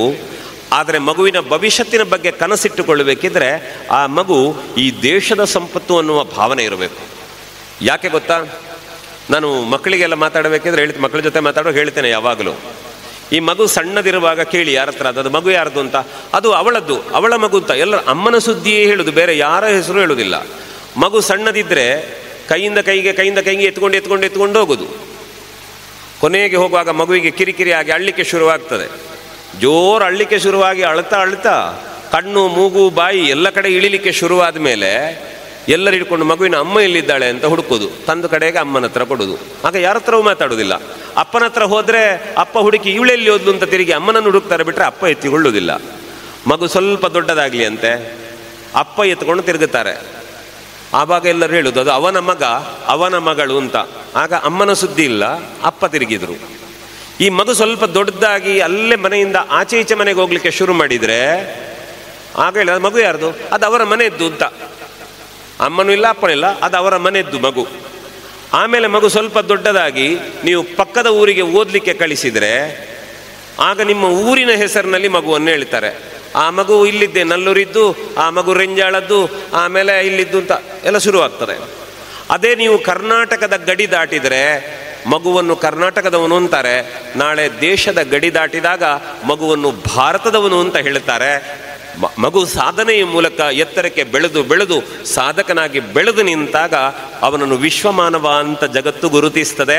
ಹಾಗಾಗಿ ನಿಮ್ಮ ಮನೆಯಲ್ಲಿ ನಿಮ್ಮ ಮಡಿಲಲ್ಲಿ ಮಲಗಿದ ಮಗು ಕೇವಲ ನಿಮಗೆ ಸಂಬಂಧಪಟ್ಟದ್ದಲ್ಲ, ಅವ ಇಡೀ ಜಗತ್ತಿನ ಆಸ್ತಿ ಅನ್ನುವ ಕನಸು ನಮಗಿರಬೇಕು ಬದುಕಿನಲ್ಲಿ. ಆ ಮನಸ್ಥಿತಿಯಲ್ಲಿ ಮಕ್ಕಳಿಗೆ ಶಿಕ್ಷಣ ಕೊಡಬೇಕು, ಸಂಸ್ಕಾರ ಹೇಳಿಕೊಡಬೇಕು, ಬದುಕಿನ ದಾರಿಯನ್ನು ತೆರೆದಿಡಬೇಕು. ಸರಿ, ಈಗ ಮಕ್ಕಳನ್ನು ಕರ್ಕೊಂಡು ಬಂದೇವಲ್ಲ, ನಮಗೆಲ್ಲ ಈಗ ಒಂದು ದೊಡ್ಡ ಸಮಸ್ಯೆ ಏನು ಅಂದರೆ, ಒಂದು ಹೇಳಿದ್ದು ಕೇಳುವುದಿಲ್ಲ ಮನೆಯಲ್ಲಿ ಮಗು ಅಂತ. ಮಗು ಹೇಳಿದ್ದು ಕೇಳುವುದಿಲ್ಲ. ಮಗು ಹೇಳಿದ್ದು ಯಾಕೆ ಕೇಳುವುದಿಲ್ಲ ಅಂದರೆ, ಅಪ್ಪ ಹೇಳಿದ್ದು ಅಮ್ಮ ಕೇಳುವುದಿಲ್ಲ, ಅಮ್ಮ ಹೇಳಿದ್ದನ್ನು ಅಪ್ಪ ಕೇಳುವುದಿಲ್ಲ, ಇದನ್ನು ನೋಡಿದ ಮಗು ಅಪ್ಪ ಅಮ್ಮ ಹೇಳಿದ್ದನ್ನು ಕೇಳುವುದಿಲ್ಲ. ಪರಿಸ್ಥಿತಿ ಬಂದು ಮುಟ್ಟಿದ್ದು ಅಲ್ಲಿಗೆ ಈಗ ವಾಸ್ತವ. ಯಾಕೆ ಗೊತ್ತಾ? ನಮ್ಮಲ್ಲುಂಟು ಕತೆ ಹೇಳ್ತೇನೆ ನಾನು, ನನ್ನ ದುರಂತ ಕತೆ ಹೇಳಬೇಕು ನಿಮ್ಮ ಮುಂದೆ. ಯಾಕೆಂದರೆ ಈಗ ನಾನು ಆಗ ಹೇಳಿದ್ದೆ ನೋಡಿ, ದೊಡ್ಡವರು ಮಾಡಿದ್ದನ್ನು ಮಕ್ಕಳು ಮಾಡ್ತಾರೆ ಅಂತ. ಯಾಕಂದರೆ ನೀವು ವಿಡಿಯೋ ಕೇಳಿರ್ಬೋದು, ಆದರೆ ಇನ್ನೊಮ್ಮೆ ಹೇಳ್ತೇನೆ, ಎಲ್ಲರಿಗೂ ನೋಡದವ್ರಿಗೆ ಬೇಕಲ್ಲ. ನಮ್ಮನೆಯಲ್ಲಿ ಅಪ್ಪ ಬೀಡಿ ಸೇದು, ಬೀಡಿ ಮಾತ್ರ, ಬೇರೆ ಎಂತ ಸೇತಿರ್ಲಿಲ್ಲ ಅವರು. ಈ ಬೀಡಿ ಸೇದುದು ನೋಡುವಾಗ ನಮಗೊಂಥರ ಖುಷಿ ಆಗೋದು. ಅದು ಬೀಡಿ ಸೇದಲ್ಲಿ ಮೂಗಲ್ಲಿ ಹೊಗೆ ಬರ್ತದಲ್ಲ, ಆಗ ಒಂಥರ ಬೀಡಿ ಸೇದಿ ಮೂಗಲ್ಲಿ ಹೊಗೆ ಬಿಟ್ಟರೆ ಭಾರಿ ದೊಡ್ಡ ಮನುಷ್ಯ ಅಂತ. ಮತ್ತು ಅದರಲ್ಲಿ ಬೇರೆ ಬೇರೆ ಶೈಲಿಯೆಲ್ಲ ಇತ್ತು. ಬೆರಳು ಮಧ್ಯದಲ್ಲಿ ಇಟ್ಕೊಳ್ತಾರೆ, ಆಮೇಲೆ ಬೆರಳ ಮಧ್ಯದಲ್ಲಿ ಬೀಡಿ ಇಟ್ಕೊಂಡು ಕೈ ಇಟ್ಕೊಂಡು ಇಲ್ಲಿ ಸೇದುತ್ತಾರೆ, ಎಲ್ಲ ವಿಚಿತ್ರ ವಿಚಿತ್ರ ಮಾಡಿದ್ದಾರೆ, ನೋಡಿದ್ದೇವೆ ನಾವು. ಇದು ನೋಡಿ ನಮಗೊಂದು ಬೀಡಿ ಸೇದುವ ಅಂತ ಮನಸ್ಸಾಯಿತು. ಬೀಡಿಯಲ್ಲಿ ಸಿಗ್ತದೆ. ಸುಮ್ಮನೆ ಅಪ್ಪ ಬೀಡಿ ಸೇದುವಾಗ ಮಾತಾಡ್ತಾ ಆಚೆ ಈಚೆ ತಿರುಗೋದು, ಅವರು ಸೇದಿ ತೆಗೆದು ಬಿಸಾಡಿ ಹೋಗ್ತಾರಲ್ಲ, ಅವ್ರ ಆಚೆ ತಕ್ಕಣ ಮೆಲ್ಲ ಹೆಕ್ಕಿ ನಾವು ಸೇದುದು. ಯಾಕಂದರೆ ನಮ್ಮ ಬೆರಳಿಗೆ ಸಿಗ್ತದೆ, ಅದು ಸಣ್ಣ ಬೆರಳಲ್ಲ, ಸುಮಾರ್ದು ಬೀಡಿ. ಇದು ನೋಡ್ತಾ ನಾನು ಎಳಿಲಿಕ್ಕೆ ಶುರು ಮಾಡಿದೆ, ಕದ್ದು. ಇದನ್ನು ನಮ್ಮ ತಮ್ಮ ನೋಡಿದ. ತಮ್ಮನಿಗೆ ಎಣಿಸಿತು. ನನ್ನ ಅಣ್ಣ ಆದರ್ಶ ಅಂತ ಹೇಳಿದ, ಅವ ಬಂದ ನನ್ನೊಟ್ಟಿಗೆ. ಕೊನೆಗೆ ಇಬ್ಬರಿಗೆ ಸೇದಲಿಕ್ಕೆ ಶುರುವಾಯಿತು. ಮತ್ತೆ ಬೀಡಿಗೆ ಜಗಳ ಆಗ್ತದೆ ಅನ್ನುವ ಕಾರಣಕ್ಕೆ ಅವ ಕಾಗದದ್ದು ಬೀಡಿ ಕಟ್ಟಿ ಸೇದಲಿಕ್ಕೆ ಶುರು ಮಾಡಿದ. ಅವ ಮೂಗಲ್ಲಿ ಬೇಗ ಹೊಗೆ ಬಿಡ್ತಿದ್ದವ, ಸೇದಿದ. ಹೀಗೆ ಆಯ್ತಾಯ್ತು ಬಿಡಿ. ಇದು ನಿಧಾನಕ್ಕೆ ನಮ್ಮ ಅಮ್ಮನಿಗೆ ಗೊತ್ತಾಯ್ತು. ಮಕ್ಕಳ ಅಭಿವೃದ್ಧಿ ಏನು ಅಂತ ಅಮ್ಮನಿಗೆ ಗಮನಕ್ಕೆ ಬಂತು. ಅಮ್ಮ ಹೇಳಿದ್ರು ಆಗ, ಮಗ ಬೀಡಿ ಸೇದಬಾರ್ದು, ಒಳ್ಳೆದಲ್ಲ, ಬೇಡ ಬಿಡು ಅಂತ. ನೋಡಿ, ಗಮನಿಸಬೇಕು. ಮಗ ಬೀಡಿ ಸೇದುದು ಒಳ್ಳೆದಲ್ಲ ಬಿಡು ಅಂತ ಹೇಳುವಾಗ ಆವತ್ತು ನಾವು ಕೇಳಲಿಲ್ಲ. ಅಪ್ಪ ಸೇದುತ್ತಾರಲ್ಲ, ಅವರಿಗೆ ಯಾಕೆ ಹೇಳುವುದಿಲ್ಲ ಅಂತ ಅಮ್ಮನ ಹತ್ರ ನಾವು ಕೇಳಲಿಲ್ಲ. ಯಾಕೆ ಅಂದರೆ ಆವಾಗ ಇದ್ದದ್ದು ದೊಡ್ಡವರು ಏನು ಹೇಳ್ತಾರೆ ಅದನ್ನು ಕೇಳಬೇಕು ಅಷ್ಟೇ, ತಿರುಗಿ ಮಾತಾಡಬಾರ್ದು ಅಂತ. ಯಾಕಂದರೆ ಒಂದು ದಿವಸ ನಾನು 6ನೇ 7ನೇ ಕ್ಲಾಸಲ್ಲಿದ್ದೆ. ಅಪ್ಪ ಏನೋ ಎದುರು ಹೇಳ್ತಾ ಇದ್ರು ಅನ್ನೋ ಕಾರಣಕ್ಕೆ ಅಪ್ಪ ಪೂಜೆಗೆ ಹೊರಟಿದ್ರು. ನಮ್ಮಲ್ಲಿ ಉಂಟಲ್ಲ, ಸ್ನಾನ ಮಾಡಿ ಪೂಜೆಗೆ ಹೊರಟ ಮೇಲೆ ಎಲ್ಲರನ್ನು ಮುಟ್ಟೋದಿಲ್ಲ ಅವರು. ಇವರು ಪೂಜೆಗೆ ಹೊರಟಿದ್ದಾರೆ ಅಂತ ಏನೋ ಹೇಳಿದ್ರು ಅಂತ ನಾನು ಅಪ್ಪನಿಗೆ ಜೋರು ಮಾತಾಡ್ತಿದ್ದೆ. ಅಪ್ಪ ಹೊಡಿಲಿಕ್ಕಾಗೋದಿಲ್ಲ, ಮಾತಾಡ್ತಿದ್ದೆ ಅದೇ ಧೈರ್ಯದಲ್ಲಿ. ಅಮ್ಮ ಅಂಗಳದಲ್ಲಿ ಸೆಗಣಿ ಸಾರಿಸ್ತಾ ಇದ್ದವ್ರು ಅದೇ ಕೈಲಿ ಬಂದು ಕೆನೆ ಮೇಲೆ ಹೊಡೆದ್ರು. ಆವತ್ತಿಗೆ ನಿತ್ತೋಯ್ತು ಅಪ್ಪನಿಗೆ ಮಾತಾಡು. ಹೀಗೆ ಈ ಬೀಡಿ ಸೇದುವ ಕತೆ ನೋಡಿದಾಗ ಅಮ್ಮ ಎಂತ ಮಾಡಿದ್ರು, 2 ಸಲ ಹೇಳಿದರು. ಅಮ್ಮ ಹೇಳಿ ಆಚೆ ಹೋಗೋ ನಮ್ಮದಿದೆ ಕೆಲಸ ಅಲ್ಲ. ಮತ್ತೊಂದು ದಿವಸ ಮಳೆಗಾಲದ ಮಧ್ಯದಲ್ಲಿ ಬಿಸಿಲು ಜೋರು. ಅಮ್ಮ ಕೇಳಿದ್ರು, ಮಗ ಬೀಡಿ ಬೇಕಾ ಅಂತ. ಭಾರಿ ಖುಷಿ ಆಯಿತು. ಈಗ ನಾವು ಕೇಳಿದ್ದನ್ನು ಕೊಟ್ಟಾಗಲ್ಲ ಅಮ್ಮ ದೇವರ ಹಾಗೆ ಕಾಣೋದು ನಮಗೆ. ಬೇಕು ಅಂತ ಹೇಳಿದೆ. ಆಗ ಅಲ್ಲಿ ಒಂದು ಬೀಡಿ ಉಂಟು ಅಂತ ಅಂಗಳದಲ್ಲಿ ಹೋಗಿ ನೋಡಿದರೆ ಮಾಮೂಲಿ ಬೀಡಿಗಿಂತ 2 ಪಟ್ಟು ಉದ್ದ ಉಂಟದು. ಮತ್ತು ಖುಷಿ ಆಯ್ತು, ಅಪ್ಪನಿಗಿಂತ ಮಗ ಆಗಬಹುದು, ಅಪ್ಪನನ್ನು ಮೀರಿಸ್ತಾನೆ ಅಂತ. ಹಿಡ್ಕೊಂಡು ಬಂದೆ. ಹಿಡ್ಕೊಂಡು ಅಡುಗೆ ಮನೆಗೆ ಹೋಗುವಾಗ ಗ್ಯಾಸ್ ಸ್ಟವ್ ಎಲ್ಲ ಇಲ್ಲಲ್ಲ, ಕಟ್ಟಿಗೆ ಒಲೆ. ಅಮ್ಮ ಹೇಳಿದರು, ಇಲ್ಲಿ ಬಾ ಮಗ, ನಾನು ಹಚ್ಚಿ ಕೊಡ್ತೇನೆ. ಆಯಿತು, ಹೋದರು, ಹಚ್ಚಿದ್ರು. ಹಚ್ಚಿ ತೆಕೊಳ್ಳಿಕ್ಕೆ ಹೋಗುವಾಗ ಇಲ್ಲಿ ಬಾ ಅಂತ ಕರ್ಕೊಂಡೋಗಿ ಜಗಲಿಯ ಬದಿಲಿ ತೆಕೊ ಮಗ ಸೇದು ಅಂತ ಬಾಯಿಗಿಟ್ರು. ಸೇದು ಅಂತ ಬಾಯಿಗಿಟ್ಟಿದ್ದಾರೆ. ಹೊಗೆ ಜೋರು ಬಿಡಬೇಕು ಅಂತ ಉಸಿರುಗಟ್ಟಿ ಎಳೆದಿದ್ದೇನೆ. 2 ಸರಿ ಎಳೆದದ್ದು ಕಣ್ಣು ಮೇಲೆ ಕೈಕಾಲು ನೆಟ್ಟಾಗ ಬಿದ್ದೆ ನಾನು. ವಿಷಯ ಎಂತ ಕೇಳಿದರೆ ಅದರೊಳಗೆ ತಂಬಾಕಿದ್ದದ್ದಲ್ಲ, ಇಲ್ಲಿ ಜೀರಿಗೆ ಮೆಣಸು ಸಿಗ್ತದಲ್ಲ, ಅದನ್ನು ಕುಟ್ಟಿ ಪುಡಿ ಮಾಡಿ ಅದರ ಬೀಡಿ ಹಚ್ಚಿದ ಅಮ್ಮನೇ ಕಟ್ಟಿ ಬಿಸಾಡಿದ್ದ ಅಂಗಳಕ್ಕೆ. ವಿಷಯ ಏನು ಅಂದರೆ ಮಗನ ಬೀಡಿ ಬಿಡಿಸಬೇಕು ಅನ್ನುವಂಥ ಒಂದೇ ಉದ್ದೇಶ, ಬಿಟ್ಟರೆ ಮಗನನ್ನು ಕೊಲ್ಲುವುದಲ್ಲ. ಆದರೆ ಇದನ್ನು ನೋಡಿದಾಗ ಅಪ್ಪನಿಗೆ ಎಣಿಸಿತು. ಇದು ಪರಿಸ್ಥಿತಿ ಏನು ಅಂತಂದರೆ, ಈಗ ಹೆಂಡತಿಗೆ ಬೀಡಿ ಯಾಕೆ ಕೊಟ್ಟೆ ಅಂತ ಬೈಲಿಕ್ಕೆ ಹೋದರೆ ಹೆಂಡತಿ ತಿರುಗಿ ಕೇಳ್ತಾಳೆ, ನೀವು ಮಾಡಿದ್ದು ನಿಮ್ಮದೇ ನೋಡಿ ಕಲ್ತದ್ದವ ಅಂತ. ನಿಮಗೆಲ್ಲ ಗೊತ್ತು, ನಾನು ಹೇಳಬೇಕು ಅಂತಿಲ್ಲ. ಮನೆಯಲ್ಲಿ ಮಕ್ಕಳು ಒಳ್ಳೆ ಕೆಲಸ ಮಾಡಿದರೆ ಅಮ್ಮ ಹೇಳುದು, ನೋಡಿ ನನ್ನ ಮಗು ನೋಡಿ ಎಲ್ಲ ನನ್ನ ಹಾಗೆ ಅಂತ. ಒಂದು ಅಧಿಕ ಪ್ರಸಂಗ ಮಾಡಿ ಅಂತ, ನೋಡಿ ಅಪ್ಪ ನಿಮ್ಮ ಹಾಗೇ ಮಾಡುದವ ಅಂತ. ಇದೆಲ್ಲ ಇದ್ದದ್ದೇ, ಯಾಕಂದರೆ ನಮ್ಮಲ್ಲಿ ನಾನು ಕೇಳಿದ್ದೇನಲ್ಲ, ಹಾಗಾಗಿ ಹೇಳುದು ಇಂಥದ್ದೆಲ್ಲ ಇರ್ತದೆ. ಹಾಗಾಗಿ ಆ ಸಮಸ್ಯೆ ಬರಲಿಲ್ಲ. ಕಡೆಗೆ ಅಪ್ಪ ಏನು ಮಾಡಿದ್ರು ಅಂದರೆ, ಒಂದು ದಿವಸ ಬೆಳ್ತಂಗಡಿ ಕಡೆ ಹೋದಾಗ ಜನಜಾಗೃತಿ ಸಭೆಯಲ್ಲಿ ವೀರೇಂದ್ರ ಹೆಗ್ಗಡೆಯವರು ಮಾತಾಡ್ತಿದ್ರಂತೆ. ಆವಾಗ ಹೇಳಿದ್ರು ಹೆಗ್ಗಡೆಯವರು, ನಿಮಗೆ ಯಾವುದಾದರೂ ದುರಭ್ಯಾಸಗಳು ಅಂಟಿಕೊಂಡದ್ದಿದ್ರೆ ದಯವಿಟ್ಟು ಅದರಿಂದ ಹೊರಗೆ ಬನ್ನಿ. ಆ ದುರಭ್ಯಾಸಕ್ಕೆ ಖರ್ಚು ಮಾಡುವ ದುಡ್ಡನ್ನು ನೀವು ಜೋಪಾನವಾಗಿಟ್ಟರೆ ಭವಿಷ್ಯತ್ತಿನಲ್ಲಿ ಯಾವುದೋ ಒಂದು ಒಳ್ಳೆಯ ಕೆಲಸಕ್ಕೆ ವಿನಿಯೋಗ ಆಗ್ತದೆ ಅಂತ ಅವರು ಹೇಳುವ ಮಾತು ಕೇಳಿದ ತಕ್ಷಣ ನಮ್ಮ ಅಪ್ಪನಿಗೆ ಅನ್ನಿಸ್ತು, ನಾನು ಬೀಡಿ ಸೇದುವುದು ಬಿಡಬೇಕು ಅಂತ. ಆವಾಗ ಬೀಡಿಗೆ 10 ರೂಪಾಯಿ ಇತ್ತು ಒಂದು ಕಟ್ಟಿಗೆ. ಅಪ್ಪ ಏನು ಮಾಡ್ತಾರೆ ಅಂದರೆ, ಬೀಡಿ ಸೇದುವುದನ್ನು ನಿಲ್ಲಿಸ್ತಾರೆ. ಆ 10 ರೂಪಾಯಿಯನ್ನು ಒಂದು ಭಗವದ್ಗೀತೆ ಪುಸ್ತಕದ ಎಡೆಯಲ್ಲಿ ಇಡ್ಲಿಕ್ಕೆ ಶುರು ಮಾಡ್ತಾರೆ ದಿನ.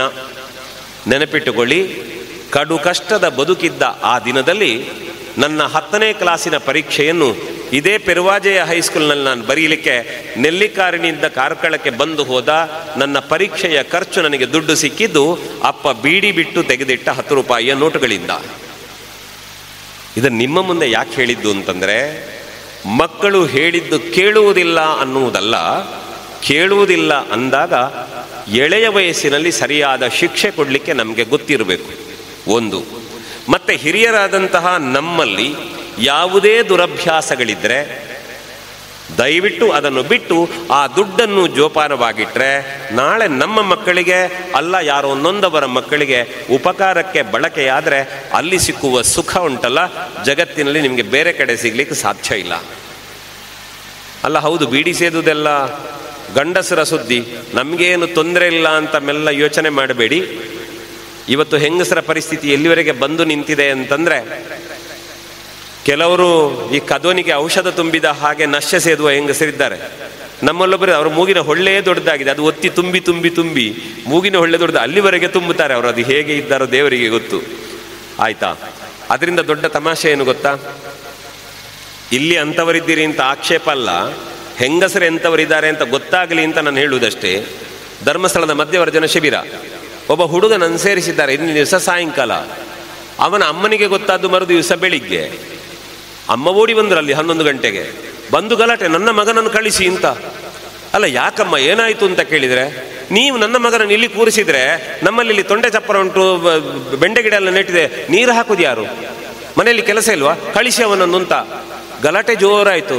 ಮತ್ತೆ ಹುಡುಕುವಾಗ ಕಥೆ ಅಂತ ಗೊತ್ತಾ, ತೊಂಡೆ ಚಪ್ಪರಕ್ಕೆ ನೀರು ಬಿಡಲಿಕ್ಕೆ ಜನ ಇಲ್ಲ ಅಂತ ಮಗ ಬೇಕಾದದ್ದಲ್ಲ, ಸಂಜೆ ಆಗುವಾಗ ಈ ಅಮ್ಮನ ದೊಂಡೆಗೆ ಸರಾಯಿ ತಂದುಕೊಡ್ಲಿಕ್ಕೆ ಜನ ಇಲ್ಲ ಅಂತ ಅವ ಗಲಾಟೆ ಮಾಡಿದ್ದಂತೆ ಅಮ್ಮ.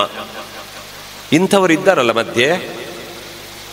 ನಾನು ಯಾಕೆ ಇದನ್ನು ಹೇಳ್ತೇನೆ ಅಂತಂದರೆ, ಸಮಾಜದಲ್ಲಿ ಯಾವುದು ಕೆಟ್ಟದು ಯಾವುದು ದೋಷ ಅಂತ ನಮಗೆ ಕಾಣುತ್ತದೆ, ಅದರಿಂದ ದೂರ ನಿಂತು ನಮ್ಮ ವ್ಯಕ್ತಿತ್ವವನ್ನು ನಿರ್ಮಾಣ ಮಾಡ್ಕೊಂಡ್ರೆ ನಮ್ಮ ಮಕ್ಕಳಿಗೆ ಹೇಳಲಿಕ್ಕೆ ಅದು ಸಾಧ್ಯ ಆಗ್ತದೆ. ಅದರಿಂದ ಆಚೆಗೆ ನಾವು ತಾಯಿ ತಂದೆಗಳು ಹೇಗಿರಬೇಕಂತೆ, ನಾಳೆ ನಮ್ಮ ಮಕ್ಕಳು ಹೇಳಬೇಕಂತೆ, ನಮ್ಮ ಅಪ್ಪ ಇಂಥವ್ರು ಅಂತ ಅಭಿಮಾನದಿಂದ ಮಕ್ಕಳು ಸಮಾಜದ ಮುಂದೆ ಹೇಳುವಂತೆ ಅಪ್ಪ ಅಮ್ಮ ಇರಬೇಕಂತೆ. ಮಕ್ಕಳು ಹೇಗಿರಬೇಕು ಅಂದರೆ, ಇವಳು ನನ್ನ ಮಗಳು, ಇವನು ನನ್ನ ಮಗ ಅಂತ ಅಪ್ಪ ಅಮ್ಮ ಹೆಮ್ಮೆಯಿಂದ ಹೇಳಿಕೊಳ್ಳುವಂತೆ ಮಕ್ಕಳು ಬೆಳೀಬೇಕಂತೆ. ಆದ್ದರಿಂದ ನಾನು ಹೇಳ್ತಾ ಇರೋದು, ನಮಗೆಲ್ಲ ಉದಾಹರಣೆ ನೋಡಿ, ಇವತ್ತು ಅವ್ರ ಮಗಳು ಆಸ್ಟ್ರೇಲಿಯಾದಲ್ಲಿ ಒಬ್ಬಳು ಡಾಕ್ಟರ್ ಆದರೆ, ನಾಳೆ ನೀವು ಆಸ್ಟ್ರೇಲಿಯಾದಲ್ಲಿ ಡಾಕ್ಟರ್ ಆಗಿದ್ರೆ ನೀವು ಯಾರು ಅಂತ ಗುರುತ ಇಲ್ಲದವರು ಕೇಳಿದ ತಕ್ಷಣ ಅಪ್ಪ ಅಮ್ಮನ ಹೆಸರು ಹೇಳ್ತಾರಲ್ಲ. ನಾಳೆ ಯಾರ ಹುಡುಗಿ ಯಾರು ಅಂತ ಕೇಳಿದ್ರೆ, ಅವಳು ನನ್ನ ಮಗಳು ಆಸ್ಟ್ರೇಲಿಯಾದಲ್ಲಿ ಡಾಕ್ಟರ್ ಆಗಿದ್ದಾಳೆ ಅಂತ ಅಪ್ಪ ಅಮ್ಮ ಹೇಳ್ತಾರಲ್ಲ. ಈ ಅಭಿಮಾನ ಎಲ್ಲಿಂದ ಬರುತ್ತದೆ ಅಂತಂದರೆ, ನಾವು ಕೊಡುವ ಸವಲತ್ತನ್ನು ಮಕ್ಕಳು ಸರಿಯಾಗಿ ಬಳಸಿಕೊಳ್ಳಬೇಕು. ಮಕ್ಕಳು ತಪ್ಪಿದಾಗ ಶಿಕ್ಷೆ ಕೊಡಬೇಕು, ಒಳ್ಳೆ ಕೆಲಸ ಮಾಡಿದಾಗ ಬೆನ್ನು ತಟ್ಟಬೇಕು. ಈ ದೊಡ್ಡ ಸಮಸ್ಯೆ ಆಗುವುದೇನು ಅಂದರೆ, ಮಕ್ಕಳಿಗೆ ಈಗ ತಾಯಂದಿರಿಗೆ ದೊಡ್ಡ ಕರಕರಿ ಯಾವುದು ಅಂದರೆ ಅಮ್ಮನ ಮೊಬೈಲ್ ಮಕ್ಕಳು ಕೇಳುವುದು. ಅಮ್ಮನಿಗೆ ಕೋಪ ಬರೋದು ಮತ್ತೆ ಯಾವತ್ತೂ ಬರುವುದಿಲ್ಲ. ನಮ್ಮ ಸಂಧ್ಯಾ ಶೆಣೈಯವರದೊಂದು ಮಾತಿದೆ, ಬಹಳ ಚಂದ ಉಂಟು. ಅವರೇ ಹೇಳುದು, ನೀವು ನಮ್ಮ ಹೆಂಗಸರ ಹತ್ರ ಏನು ಬೇಕಾದರೂ ಇದ್ದದ್ದು ಕೇಳಿ ತೆಕೊಳ್ಳಿ, ಏನಾದರೂ ಗಲಾಟೆ ಮಾಡಿ ಯಾವುದಾದ್ರೂ ಮಾಡಿ, ನಮಗೊಂದು ಏನು ಬೇಜಾರಾಗೋದಿಲ್ಲ. ಆದರೆ ನಮ್ಮ ಬ್ಯಾಗ್ ಮಾತ್ರ ತೆಗಿಬಾರ್ದು, ಅದರಲ್ಲಿ ಗಂಡ ಬಿಟ್ಟರೆ ಮತ್ತೆ ಎಲ್ಲ ಅದರಲ್ಲೇ ಇರುವುದು ಅಂತ ಅವ್ರು ತಮಾಷೆಗೆ ಯಾವತ್ತೂ ಹೇಳ್ತಿರ್ತಾರೆ. ಹಾಗೆ ಯಾವುದೆಲ್ಲ ನಮಗೆ ಬೇಕು ಅಂತ ಕೇಳ್ತೇವೆ, ಅದನ್ನು ಮಕ್ಕಳು ಕೇಳಿದಾಗ ಸಿಟ್ಟು ಬರ್ತದೆ. ಅದಲ್ಲ, ಅದರಿಂದ ಆಚೆಗೆ ಸಾಂಸಾರಿಕ ಬದುಕಿನ ನಡುವೆ ಮಕ್ಕಳಿಗೆ ಜೀವನ ಮೌಲ್ಯವನ್ನು ಹೇಳಿಕೊಡಬೇಕಾದಂಥ ದೊಡ್ಡ ಅವಶ್ಯಕತೆ ಇದೆ. ಹಾಗಿದ್ರೆ ಪೋಷಕರಾದಂತಹ ನಮಗೆ ಮೊದಲು ಅರ್ಥ ಆಗಬೇಕಾದದ್ದು ಏನು ಅಂತಂದರೆ, ಎಲ್ಲೋ ದೇವರ ಕೋಣೆಯಲ್ಲಿರುವ ಫೋಟೋವನ್ನು ತೋರಿಸಿ ದೇವರು ಅಂತ ಹೇಳುವುದರ ಜೊತೆಗೆ ಕಣ್ಣ ಮುಂದಿರುವವರೆಲ್ಲ ಹೇಗೆ ನಮಗೆ ದೇವರಾಗುತ್ತಾರೆ ಅಂತ ಮಕ್ಕಳಿಗೆ ಹೇಳಿಕೊಡುವ ದೊಡ್ಡ ಪ್ರಯತ್ನ ಆಗಬೇಕು. ನನ್ನ ಎಣಿಕೆ ಪ್ರಕಾರ ನಾನು ಇಷ್ಟೊತ್ತು ಮಾತಾಡಿದ್ನಲ್ಲ, ಅಪ್ಪ ಅಮ್ಮನ ಗಲಾಟೆ ಸುದ್ದಿ ಅದೆಲ್ಲ ಮಾಮೂಲಿ ಇದ್ದದ್ದೇ. ಆದರೆ ಮನೆಯಲ್ಲಿ ನಾವು ಮೊದಲು ಮಾಡಬೇಕಾದ ಕೆಲಸ ಏನು ಅಂತಂದರೆ, ಒಬ್ಬ ಅಪ್ಪನ ತ್ಯಾಗ ಏನು, ಅಪ್ಪ ನಿನಗಾಗಿ ಏನು ಮಾಡ್ತಾರೆ, ಅಪ್ಪನಲ್ಲಿರುವ ಒಳ್ಳೆಯ ಗುಣ ಏನು ಅಂತ ಅಮ್ಮ ತನ್ನ ಮಗುವಿಗೆ ಹೇಳಬೇಕು. ಅಮ್ಮನ ತ್ಯಾಗ ಏನು, ಅಮ್ಮ ನಿನಗಾಗಿ ಏನು ಮಾಡಿದ್ದಾಳೆ ಅಂತ ಅಪ್ಪ ತನ್ನ ಮಗುವಿಗೆ ಹೇಳಬೇಕು. ಅಂದರೆ ಆಗ ಆಗುವ ಬದಲಾವಣೆ ಏನು ಅಂತಂದರೆ, ಮಗುವಿಗೆ ಅನ್ನಿಸ್ತದೆ ನಮ್ಮ ಅಮ್ಮ ನಮ್ಮ ಅಪ್ಪನ ಬಗ್ಗೆ ಇಷ್ಟು ಒಳ್ಳೆ ಮಾತಾಡುವುದಾದರೆ ನಾನು ಅಪ್ಪನಿಗೆ ಕೆಟ್ಟದ್ದು ಹೇಳಬಾರದು ಅಂತ ಮಗುವಿಗೆ ಅನ್ನಿಸ್ತದೆ. ನಮ್ಮ ಅಪ್ಪನೇ ಅಮ್ಮನ ಬಗ್ಗೆ ಇಷ್ಟು ಒಳ್ಳೆ ಮಾತಾಡ್ತಾರೆ ಅಂದರೆ ನಾನು ಅಮ್ಮನಿಗೆ ಎದುರು ಮಾತಾಡಬಾರದು ಅಂತ ಮಗುವಿಗೆ ಗೊತ್ತಾಗ್ತದೆ. ಸಹಜವಾಗಿ ಸಿಟ್ಟು ಬಂದಾಗ ಅಮ್ಮನಿಗೂ ಮಕ್ಕಳು ಹೊಡಿತಾರೆ, ಅದು ದೊಡ್ಡ ವಿಷಯ ಅಲ್ಲ, ಸಣ್ಣ ವಯಸ್ಸದು. ಆದರೆ ಅದರಿಂದಾಚೆಗೆ ವ್ಯಕ್ತಿತ್ವವನ್ನು ಗೌರವಿಸುವ ಪಾಠ ಉಂಟಲ್ಲ, ಅದನ್ನು ನಾವು ಮಕ್ಕಳಿಗೆ ಹೇಳಿಕೊಡಬೇಕಾದ ಬಹಳ ದೊಡ್ಡ ಅವಶ್ಯಕತೆ ಇದೆ. ಅದನ್ನು ಮಾಡದಿದ್ದರೆ ಏನಾಗ್ತದೆ ಅಂತ ದುರಂತ ಕಥೆಗಳನ್ನು ನಾನು ನಿಮ್ಮ ಮುಂದೆ ಮತ್ತೆ ಹೇಳ್ತೇನೆ. ನಾನು ಅದರ ಜೊತೆಗೆ ನಮ್ಮ ಸಂಪ್ರದಾಯಾನುಸಾರ ನಮ್ಮ ಮಕ್ಕಳನ್ನು ಬೆಳೆಸುವಲ್ಲಿ ನಾವು ತುಂಬ ಕಾಳಜಿ ವಹಿಸಬೇಕು. ಯಾಕೆ ಅಂತಂದರೆ, ಮಗು ಮನೆಯಿಂದ ಶಾಲೆಗೆ ಹೊರಟಾಗ ಅಮ್ಮನಿಗೆ ನಮಸ್ಕಾರ ಮಾಡುವಂತ ಅಪ್ಪ ಹೇಳಬೇಕು, ಅಪ್ಪನಿಗೆ ನಮಸ್ಕಾರ ಮಾಡುವಂತ ಅಮ್ಮನಿಗೆ ಹೇಳಬೇಕು, ಅಪ್ಪ ಅಮ್ಮ ಸೇರಿ ದೇವರಿಗೆ ನಮಸ್ಕಾರ ಮಾಡಬೇಕು ಅಂತ ಹೇಳಬೇಕು. ಯಾಕೆ ಅಂದರೆ ಈ ಸಣ್ಣ ಮಕ್ಕಳಿಗೆ ಗೊತ್ತಿಲ್ಲ ಅಪ್ಪ ಅಮ್ಮನ ಬೆಲೆ ಏನು ಅಂತ. ಅದನ್ನು ಅನುಭವದಿಂದ ಹೇಳಲಿಕ್ಕೆ ಆ ಮಕ್ಕಳಿಗೆ ಗೊತ್ತಿರುವುದಿಲ್ಲ. ಆದರೆ PUCಗೆ ಬರುವಾಗ, SLC PUC ಡಿಗ್ರಿಗೆ ಬರುವಾಗ ಅದು ಅರ್ಥ ಆಗ್ತದೆ. ಆದರೆ ಹಿಂದೆ ಹೋಗಲಾರದಷ್ಟು ಅವರು ದೂರ ಬಂದಿರ್ತಾರೆ. ಇವತ್ತು ನಮ್ಮಲ್ಲಿ ಮತ್ತೊಂದು ಮನೋಭೂಮಿಕೆ ಏನು ಬಂದುಬಿಟ್ಟಿದೆ ಅಂತಂದರೆ, ಎಲ್ಲರಿಗೆ ಶೇಕ್ ಹ್ಯಾಂಡ್ ಮಾಡೋದು ಮಾತ್ರ, ಇನ್ನೊಬ್ಬರೆದುರು ಬಗ್ಗಿದ್ರೆ ಮರ್ಯಾದೆ ಹೋಗ್ತದೆ ಅಂತ ನಾವು ತಿಳ್ಕೊಂಡಿದ್ದೇವೆ. ಆದರೆ ಈ ಜಗತ್ತಿನಲ್ಲಿ ಯಾರೆಲ್ಲ ಶ್ರೇಷ್ಠರು, ಯಾರೆಲ್ಲ ಆದರ್ಶ ಅಂತ ಜಗತ್ತು ನೋಡ್ತಾ ಇದೆಯೋ ಅಂಥವರೆಲ್ಲರೂ ಕೂಡ ಹೆತ್ತ ತಾಯಿಯ ಎದುರು, ತಂದೆಯ ಎದುರು, ವಿದ್ಯೆ ಕಲಿಸಿದ ಗುರುಗಳ ಎದುರು, ಈ ದೇಶದ ಎದುರು ಯಾರು ತಲೆಬಾಗಿದ್ದಾರೆ ಅವರು ಮಾತ್ರ ಇವತ್ತು ಜಗತ್ತಿನಲ್ಲಿ ಶ್ರೇಷ್ಠರಾಗಿ ಉಳಿದಿದ್ದಾರೆ. ಆದ್ದರಿಂದ ನಮ್ಮ ಮಕ್ಕಳಿಗೆ ಬಾಗುವುದನ್ನು ಕಲಿಸಬೇಕು. ಯಾಕೆ ಅಂದರೆ ನಮಗೆ ಯಾವಾಗಲೂ ಹೇಳೋದು, ಮಾಸ್ಟರ್ ಸಿಕ್ಕಿದ್ರೆ ನಮಸ್ಕಾರ ಮಾಡು ಅಂತ. ನಾನು 7ನೇ ಕ್ಲಾಸ್ನವರೆಗೆ ಒಂದು ಕ್ರಿಶ್ಚಿಯನ್ ಶಿಕ್ಷಣ ಸಂಸ್ಥೆಯಲ್ಲಿ ಓದಿದವನು ನಾನು. ನಮ್ಮ ಊರಿನ ಪಕ್ಕ ಬೇರೆ ಶಾಲೆಗಳಿರಲಿಲ್ಲ. ನಮ್ಮ ಅಪ್ಪ ಅಮ್ಮ ಮನೆಯಲ್ಲಿ ಹೇಳುದು ಮಾಸಿಗೆ ಟೀಚರಿಗೆ ನಮಸ್ಕಾರ ಮಾಡಬೇಕು ಅಂತ. ಕ್ರೈಸ್ತ ಸಂಪ್ರದಾಯದಲ್ಲಿ ಅವರ ಪ್ರಾರ್ಥನೆ ಮಾಡಬೇಕಿದ್ರೆಲ್ಲ ಚಪ್ಪಲಿ ಕಳಿಸಬೇಕು ಅನ್ನೋದು ಅವರ ನಿಬಂಧನೆಗಳಲ್ಲ, ಅದು ನಮ್ಮದರಲ್ಲಿದೆ ಅಷ್ಟೇ. ಅವರು ಚಪ್ಪಲಿ ಕಳಿಸೋದಿಲ್ಲ, ಪ್ರಾರ್ಥನೆ ಮಾಡ್ತಾರೆ, ಶಾಲೆಯಲ್ಲಿ ಚಪ್ಪಲಿ ಹಾಕೊಂಡು ಓಡಾಡ್ತಾರೆ. ಹಾಗಂತ ನಮಗೆ ಅಮ್ಮ ಹೇಳಿದ್ದೇನು, ಅವ್ರು ಹೇಗಿದ್ದಾರೆ ಅನ್ನೋದು ಬೇಡ, ನಿನಗೆ ಪಾಠ ಮಾಡಿದ್ದಾರೆ ನಮಸ್ಕಾರ ಮಾಡು ಅಂತ. ನಾವು ಕಂಡಲ್ಲಿ ನಮಸ್ಕಾರ ಮಾಡ್ತಿದ್ವು ನಾವು. ನನಗನ್ನಿಸೋದು ಆವತ್ತು ಯಾವ ಗುರುಗಳಿಗೆ ನಮಸ್ಕಾರ ಮಾಡು ಅಂತ ನಮ್ಮ ಅಮ್ಮ ಹೇಳಿಕೊಟ್ರೋ ಅದರ ಪರಿಣಾಮ ಇವತ್ತು ಸಮಾಜ ನಮಗೆ ನಮಸ್ಕಾರ ಮಾಡ್ತಿರೋದು. ಹಾಗಾಗಿ ನಾವು ಯಾವಾಗ ಬಾಗುತ್ತೇವೆ ನಮ್ಮ ಮುಂದೆ ಜಗತ್ತು ಬಾಗುವುದಕ್ಕೆ ಆರಂಭ ಆಗುತ್ತದೆ. ಹಾಗಾಗಿ ನಾನು ವಿನಂತಿ ಮಾಡಿಕೊಳ್ಳುವುದು, ನಿಮ್ಮ ಸಂಪ್ರದಾಯಾನುಸಾರ ಅಮ್ಮನನ್ನು ಗೌರವಿಸುವುದಕ್ಕೆ ಅಪ್ಪ, ಅಪ್ಪನನ್ನು ಗೌರವಿಸುವುದಕ್ಕೆ ಅಮ್ಮ, ದೇವರನ್ನು ಗೌರವಿಸುವುದಕ್ಕೆ, ಉಳಿದ ಗುರು ಹಿರಿಯರನ್ನು ಗೌರವಿಸುವುದಕ್ಕೆ ನೀವು ನಿಮ್ಮ ಮಕ್ಕಳಿಗೆ ಹೇಳಿಕೊಟ್ರೆ ನಾಳೆ ಆ ಮಕ್ಕಳು ಭಾರತದ ಆಸ್ತಿಯಾಗಿ ಬೆಳಗುತ್ತಾರೆ. ಆದ್ರಿಂದ ಮೊದಲನೆಯ ಪಾಠ ಆರಂಭ ಆಗಬೇಕಾದದ್ದಲ್ಲಿಂದ. ಎರಡನೇದು ನಮ್ಮ ಜೀವನದ ಕಥೆಗಳನ್ನು ಹೇಳಬೇಕು. ನಾವೆಲ್ಲ ನಮಗೊಂದು ಆಸೆ ಇದೆ, ನಮ್ಮ ಮಕ್ಕಳು ನಮ್ಮ ಹಾಗೆ ಕಷ್ಟಪಡಬಾರದು ಅಂತ. ತಪ್ಪಲ್ಲ ಅದು, ಪ್ರತಿಯೊಬ್ಬ ತಾಯಿ ತಂದೆಗಳು ಅದೇ ಯೋಚನೆಯಲ್ಲಿ ಇರ್ತಾರೆ. ಆದರೆ ನಾವು ಪಟ್ಟ ಕಷ್ಟದ ಕಥೆಯನ್ನು ಮಕ್ಕಳಿಗೆ ಹೇಳಬೇಕು, ಇಲ್ಲದಿದ್ದರೆ ಅವರಿಗೆ ಏನೂ ಅರ್ಥ ಆಗೋದಿಲ್ಲ. ಇದಕ್ಕಾಗಿ ನಾನು ಮಾಡಿದ ಉಪಾಯ ಏನು ಅಂತಂದ್ರೆ, ನನ್ನ ಮಗಳನ್ನು ನಾವು ರಜೆ ಇದ್ದಾಗ ಬರೀ ಬೀಚಿಗೆ ಕರ್ಕೊಂಡು ಹೋಗುದು ಅಲ್ಲ, ಸರ್ಕಸ್ ನೋಡ್ಲಿಕ್ಕೆ ಕರ್ಕೊಂಡು ಹೋಗುದು ಮಾತ್ರ ಅಲ್ಲ, ಅದರ ಬದಲಿಗೆ ಏನು ಮಾಡ್ತೇವೆ ಅಂತಂದ್ರೆ, ಇವತ್ತಿಗೂ ಕೂಡ ಯಾರಾದರೂ ತೀರಾ ಬೇಡುವ ದಯನೀಯ ಸ್ಥಿತಿಯಲ್ಲಿದ್ದಾರೆ ಅಂತಂದ್ರೆ ದುಡ್ಡು ನಾನು ಕೊಡುವುದಿಲ್ಲ, ನನ್ನ ಮಗಳ ಕೈಯಲ್ಲಿ ಕೊಟ್ಟು ಕಳಿಸ್ತೇನೆ, ಹೋಗಿ ದುಡ್ಡು ಕೊಟ್ಟುವ ಅಂತ. ಹತ್ರ ಹೋಗಿ ನೋಡ್ಬೇಕು ಅವಳು, ಅವರಿಗೆ ಕಾಲಿಲ್ಲ, ಅವರಿಗೆ ಕೈ ಇಲ್ಲ. ಯಾಕೆಂದ್ರೆ ಅದು ನೋಡಿ ಬಂದ ತಕ್ಷಣ ತಿರುಗಿ ಕೇಳ್ತಾಳೆ, ಅಪ್ಪ ಅವರಿಗೆ ಕಾಲಿಲ್ಲ ಏನಾಗಿದೆ. ಇನ್ನು ನಾವು ಅಂಗಡಿಗಳಿಗೆ ಹೋಟೆಲ್ಗಳಿಗೆ ಹೋದರೆ ವಾಚ್ಮ್ಯಾನ್ ಇರ್ತಾರೆ, ನಮಗೆ ದುಡ್ಡು ಕೊಡೋದು ಬೇಡ ಅಂತ ಅನ್ನಿಸಿರ್ಬೋದು ಬೇರೆ, ಆದರೆ ನಮ್ಮ ಮಕ್ಕಳ ಕೈಯಲ್ಲಿ ಅವ್ರಿಗೆ ದುಡ್ಡು ಕೊಡು ಅಂತ ಹೇಳಬೇಕು ನಾವು.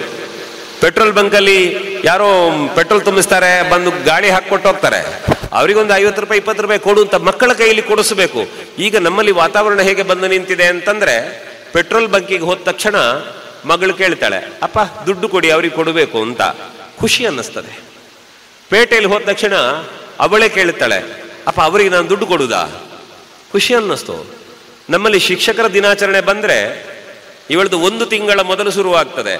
ಪೆನ್ನು ತೆಕೊಳ್ಳುದು, ಪುಸ್ತಕ ತೆಕೊಳ್ಳುದು, ಅದಕ್ಕೆಲ್ಲ ಚಿತ್ರ ಮಾಡಿ ಅಂಟಿಸುವುದು ಟೀಚರಿಗೆ ಕೊಡ್ಲಿಕ್ಕೆ ಅಂತ. ಶಿಕ್ಷಕರ ದಿನಾಚರಣೆ ಹಿಂದಿನ ದಿವಸ ಟೀಚರ್ ಶಾಲೆಯಲ್ಲಿ ಹೇಳಿ ಕಳಿಸ್ತಾರೆ, ನಾಳೆ ಬರುವಾಗ ಎಂಥದ್ದು ತರಬಾರ್ದು ಅಂತ. ಇವಳು ತಂದದೆಲ್ಲ ಮನೆಯಲ್ಲಿ ಇಡ್ತಾಳೆ. ಆದರೆ ನಮಗೆ ಬೇಜಾರಿಲ್ಲ. ಯಾಕೆ ಅಂದರೆ ನನ್ನ ಮಗಳಿಗೆ ಏನನ್ನಿಸ್ತದೆ ಅಂದರೆ, ನನ್ನ ಗುರುಗಳಿಗೆ ಏನೋ ಕೊಡಬೇಕು ಅನ್ನುವ ಭಾವನೆ ನನ್ನ ಮಗಳಲ್ಲುಂಟಲ್ಲ. ನನಗೆ ಇವತ್ತು 50 ರೂಪಾಯಿ ಖರ್ಚಾಗುವುದು ದೊಡ್ಡದಲ್ಲ, ಅವಳ ಭವಿಷ್ಯತ್ತಿನ 50 ವರ್ಷಗಳು ಸಾರ್ಥಕ ಆಗುವುದು ನನಗೆ ಮುಖ್ಯ ಆಗುತ್ತದೆ.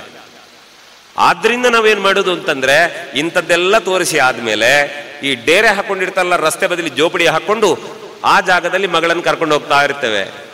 ಆಗ ಅವಳದು ಪ್ರಶ್ನೆ ಶುರುವಾಗ್ತದೆ, ಅಪ್ಪ ಅವರೆಲ್ಲ ಸೀರೆ ಹಾಕಿದಾರಲ್ಲ ಮಾಡಿಗೆ, ನೀರು ಬೀಳುವುದಿಲ್ವ ಒಳಗೆ?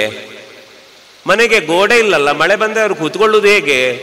ಈ ಪ್ರಶ್ನೆಗಳಿಗೆ ನಾವು ಉತ್ತರ ಕೊಟ್ಟಾಗ ನಮ್ಮ ಮಕ್ಕಳಿಗೆ ಗೊತ್ತಾಗ್ತದೆ, ನಾವು ಒಳ್ಳೆಯ ಮನೆಯಲ್ಲಿದ್ದೇವೆ, ನಾವು ನೆಮ್ಮದಿಯಲ್ಲಿದ್ದೇವೆ, ನಮಗಿಂತ ಕಷ್ಟಪಡುವವರು ಈ ಪ್ರಪಂಚದಲ್ಲಿ ಇದ್ದಾರೆ ಅಂತ. ನೋಡಿ, ಎಷ್ಟೇ ವಿದ್ಯಾವಂತರಾಗಲಿ, ಎಷ್ಟು ಸರ್ಟಿಫಿಕೇಟ್ ಬರಲಿ, ಮನುಷ್ಯತ್ವವೇ ಇಲ್ಲದ ಮಗ ಇದ್ದರೆ ಏನು ಪ್ರಯೋಜನ ಅದರಿಂದ? ಈಗ ಮೊನ್ನೆ ಕೇಳಿದ್ರಲ್ಲ, ಡೆಲ್ಲಿಯಲ್ಲಿ ವೈಟ್ ಕಾಲರ್ ಟೆರರಿಸಮ್ ಈಗ ಶುರುವಾಯಿತು. ಡಾಕ್ಟರನ್ನು ನಾವು ಗೌರವಿಸಿದ್ದು ಹೇಗೆ? ಡಾಕ್ಟರನ್ನು ದೇವರು ಅಂತ ಗೌರವಿಸಿದೆವು. ದೇವರು ಡಾಕ್ಟರು.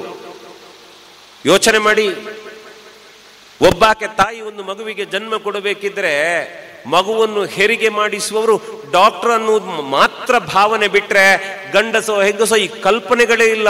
ಯಾಕೆಂದ್ರೆ ಡಾಕ್ಟರ್ ಬಗ್ಗೆ ಇಟ್ಟ ಗೌರವ ಅದು. ಒಬ್ಬ ವ್ಯಕ್ತಿಯ ಬದುಕಿನಲ್ಲಿ ಬದುಕುವುದು ಎಲ್ಲಿವರೆಗೆ ಅಂತಂದ್ರೆ ಡಾಕ್ಟರ್ ಕೊಟ್ಟಿರೋ ಧೈರ್ಯದ ಮಾತಿನಿಂದ. ಇಲ್ಲೇ ಪಕ್ಕದ ಬಜಗೋಡಿಯಲ್ಲಿ ಆರೂರು ವೆಂಕಟಗಿರಿ ರಾವ್ ಅಂತ ಡಾಕ್ಟರ್ ಇದ್ದಾರೆ. ಎಷ್ಟು ವಿಶ್ವಾಸ ಇದೆ ಗೊತ್ತಾ?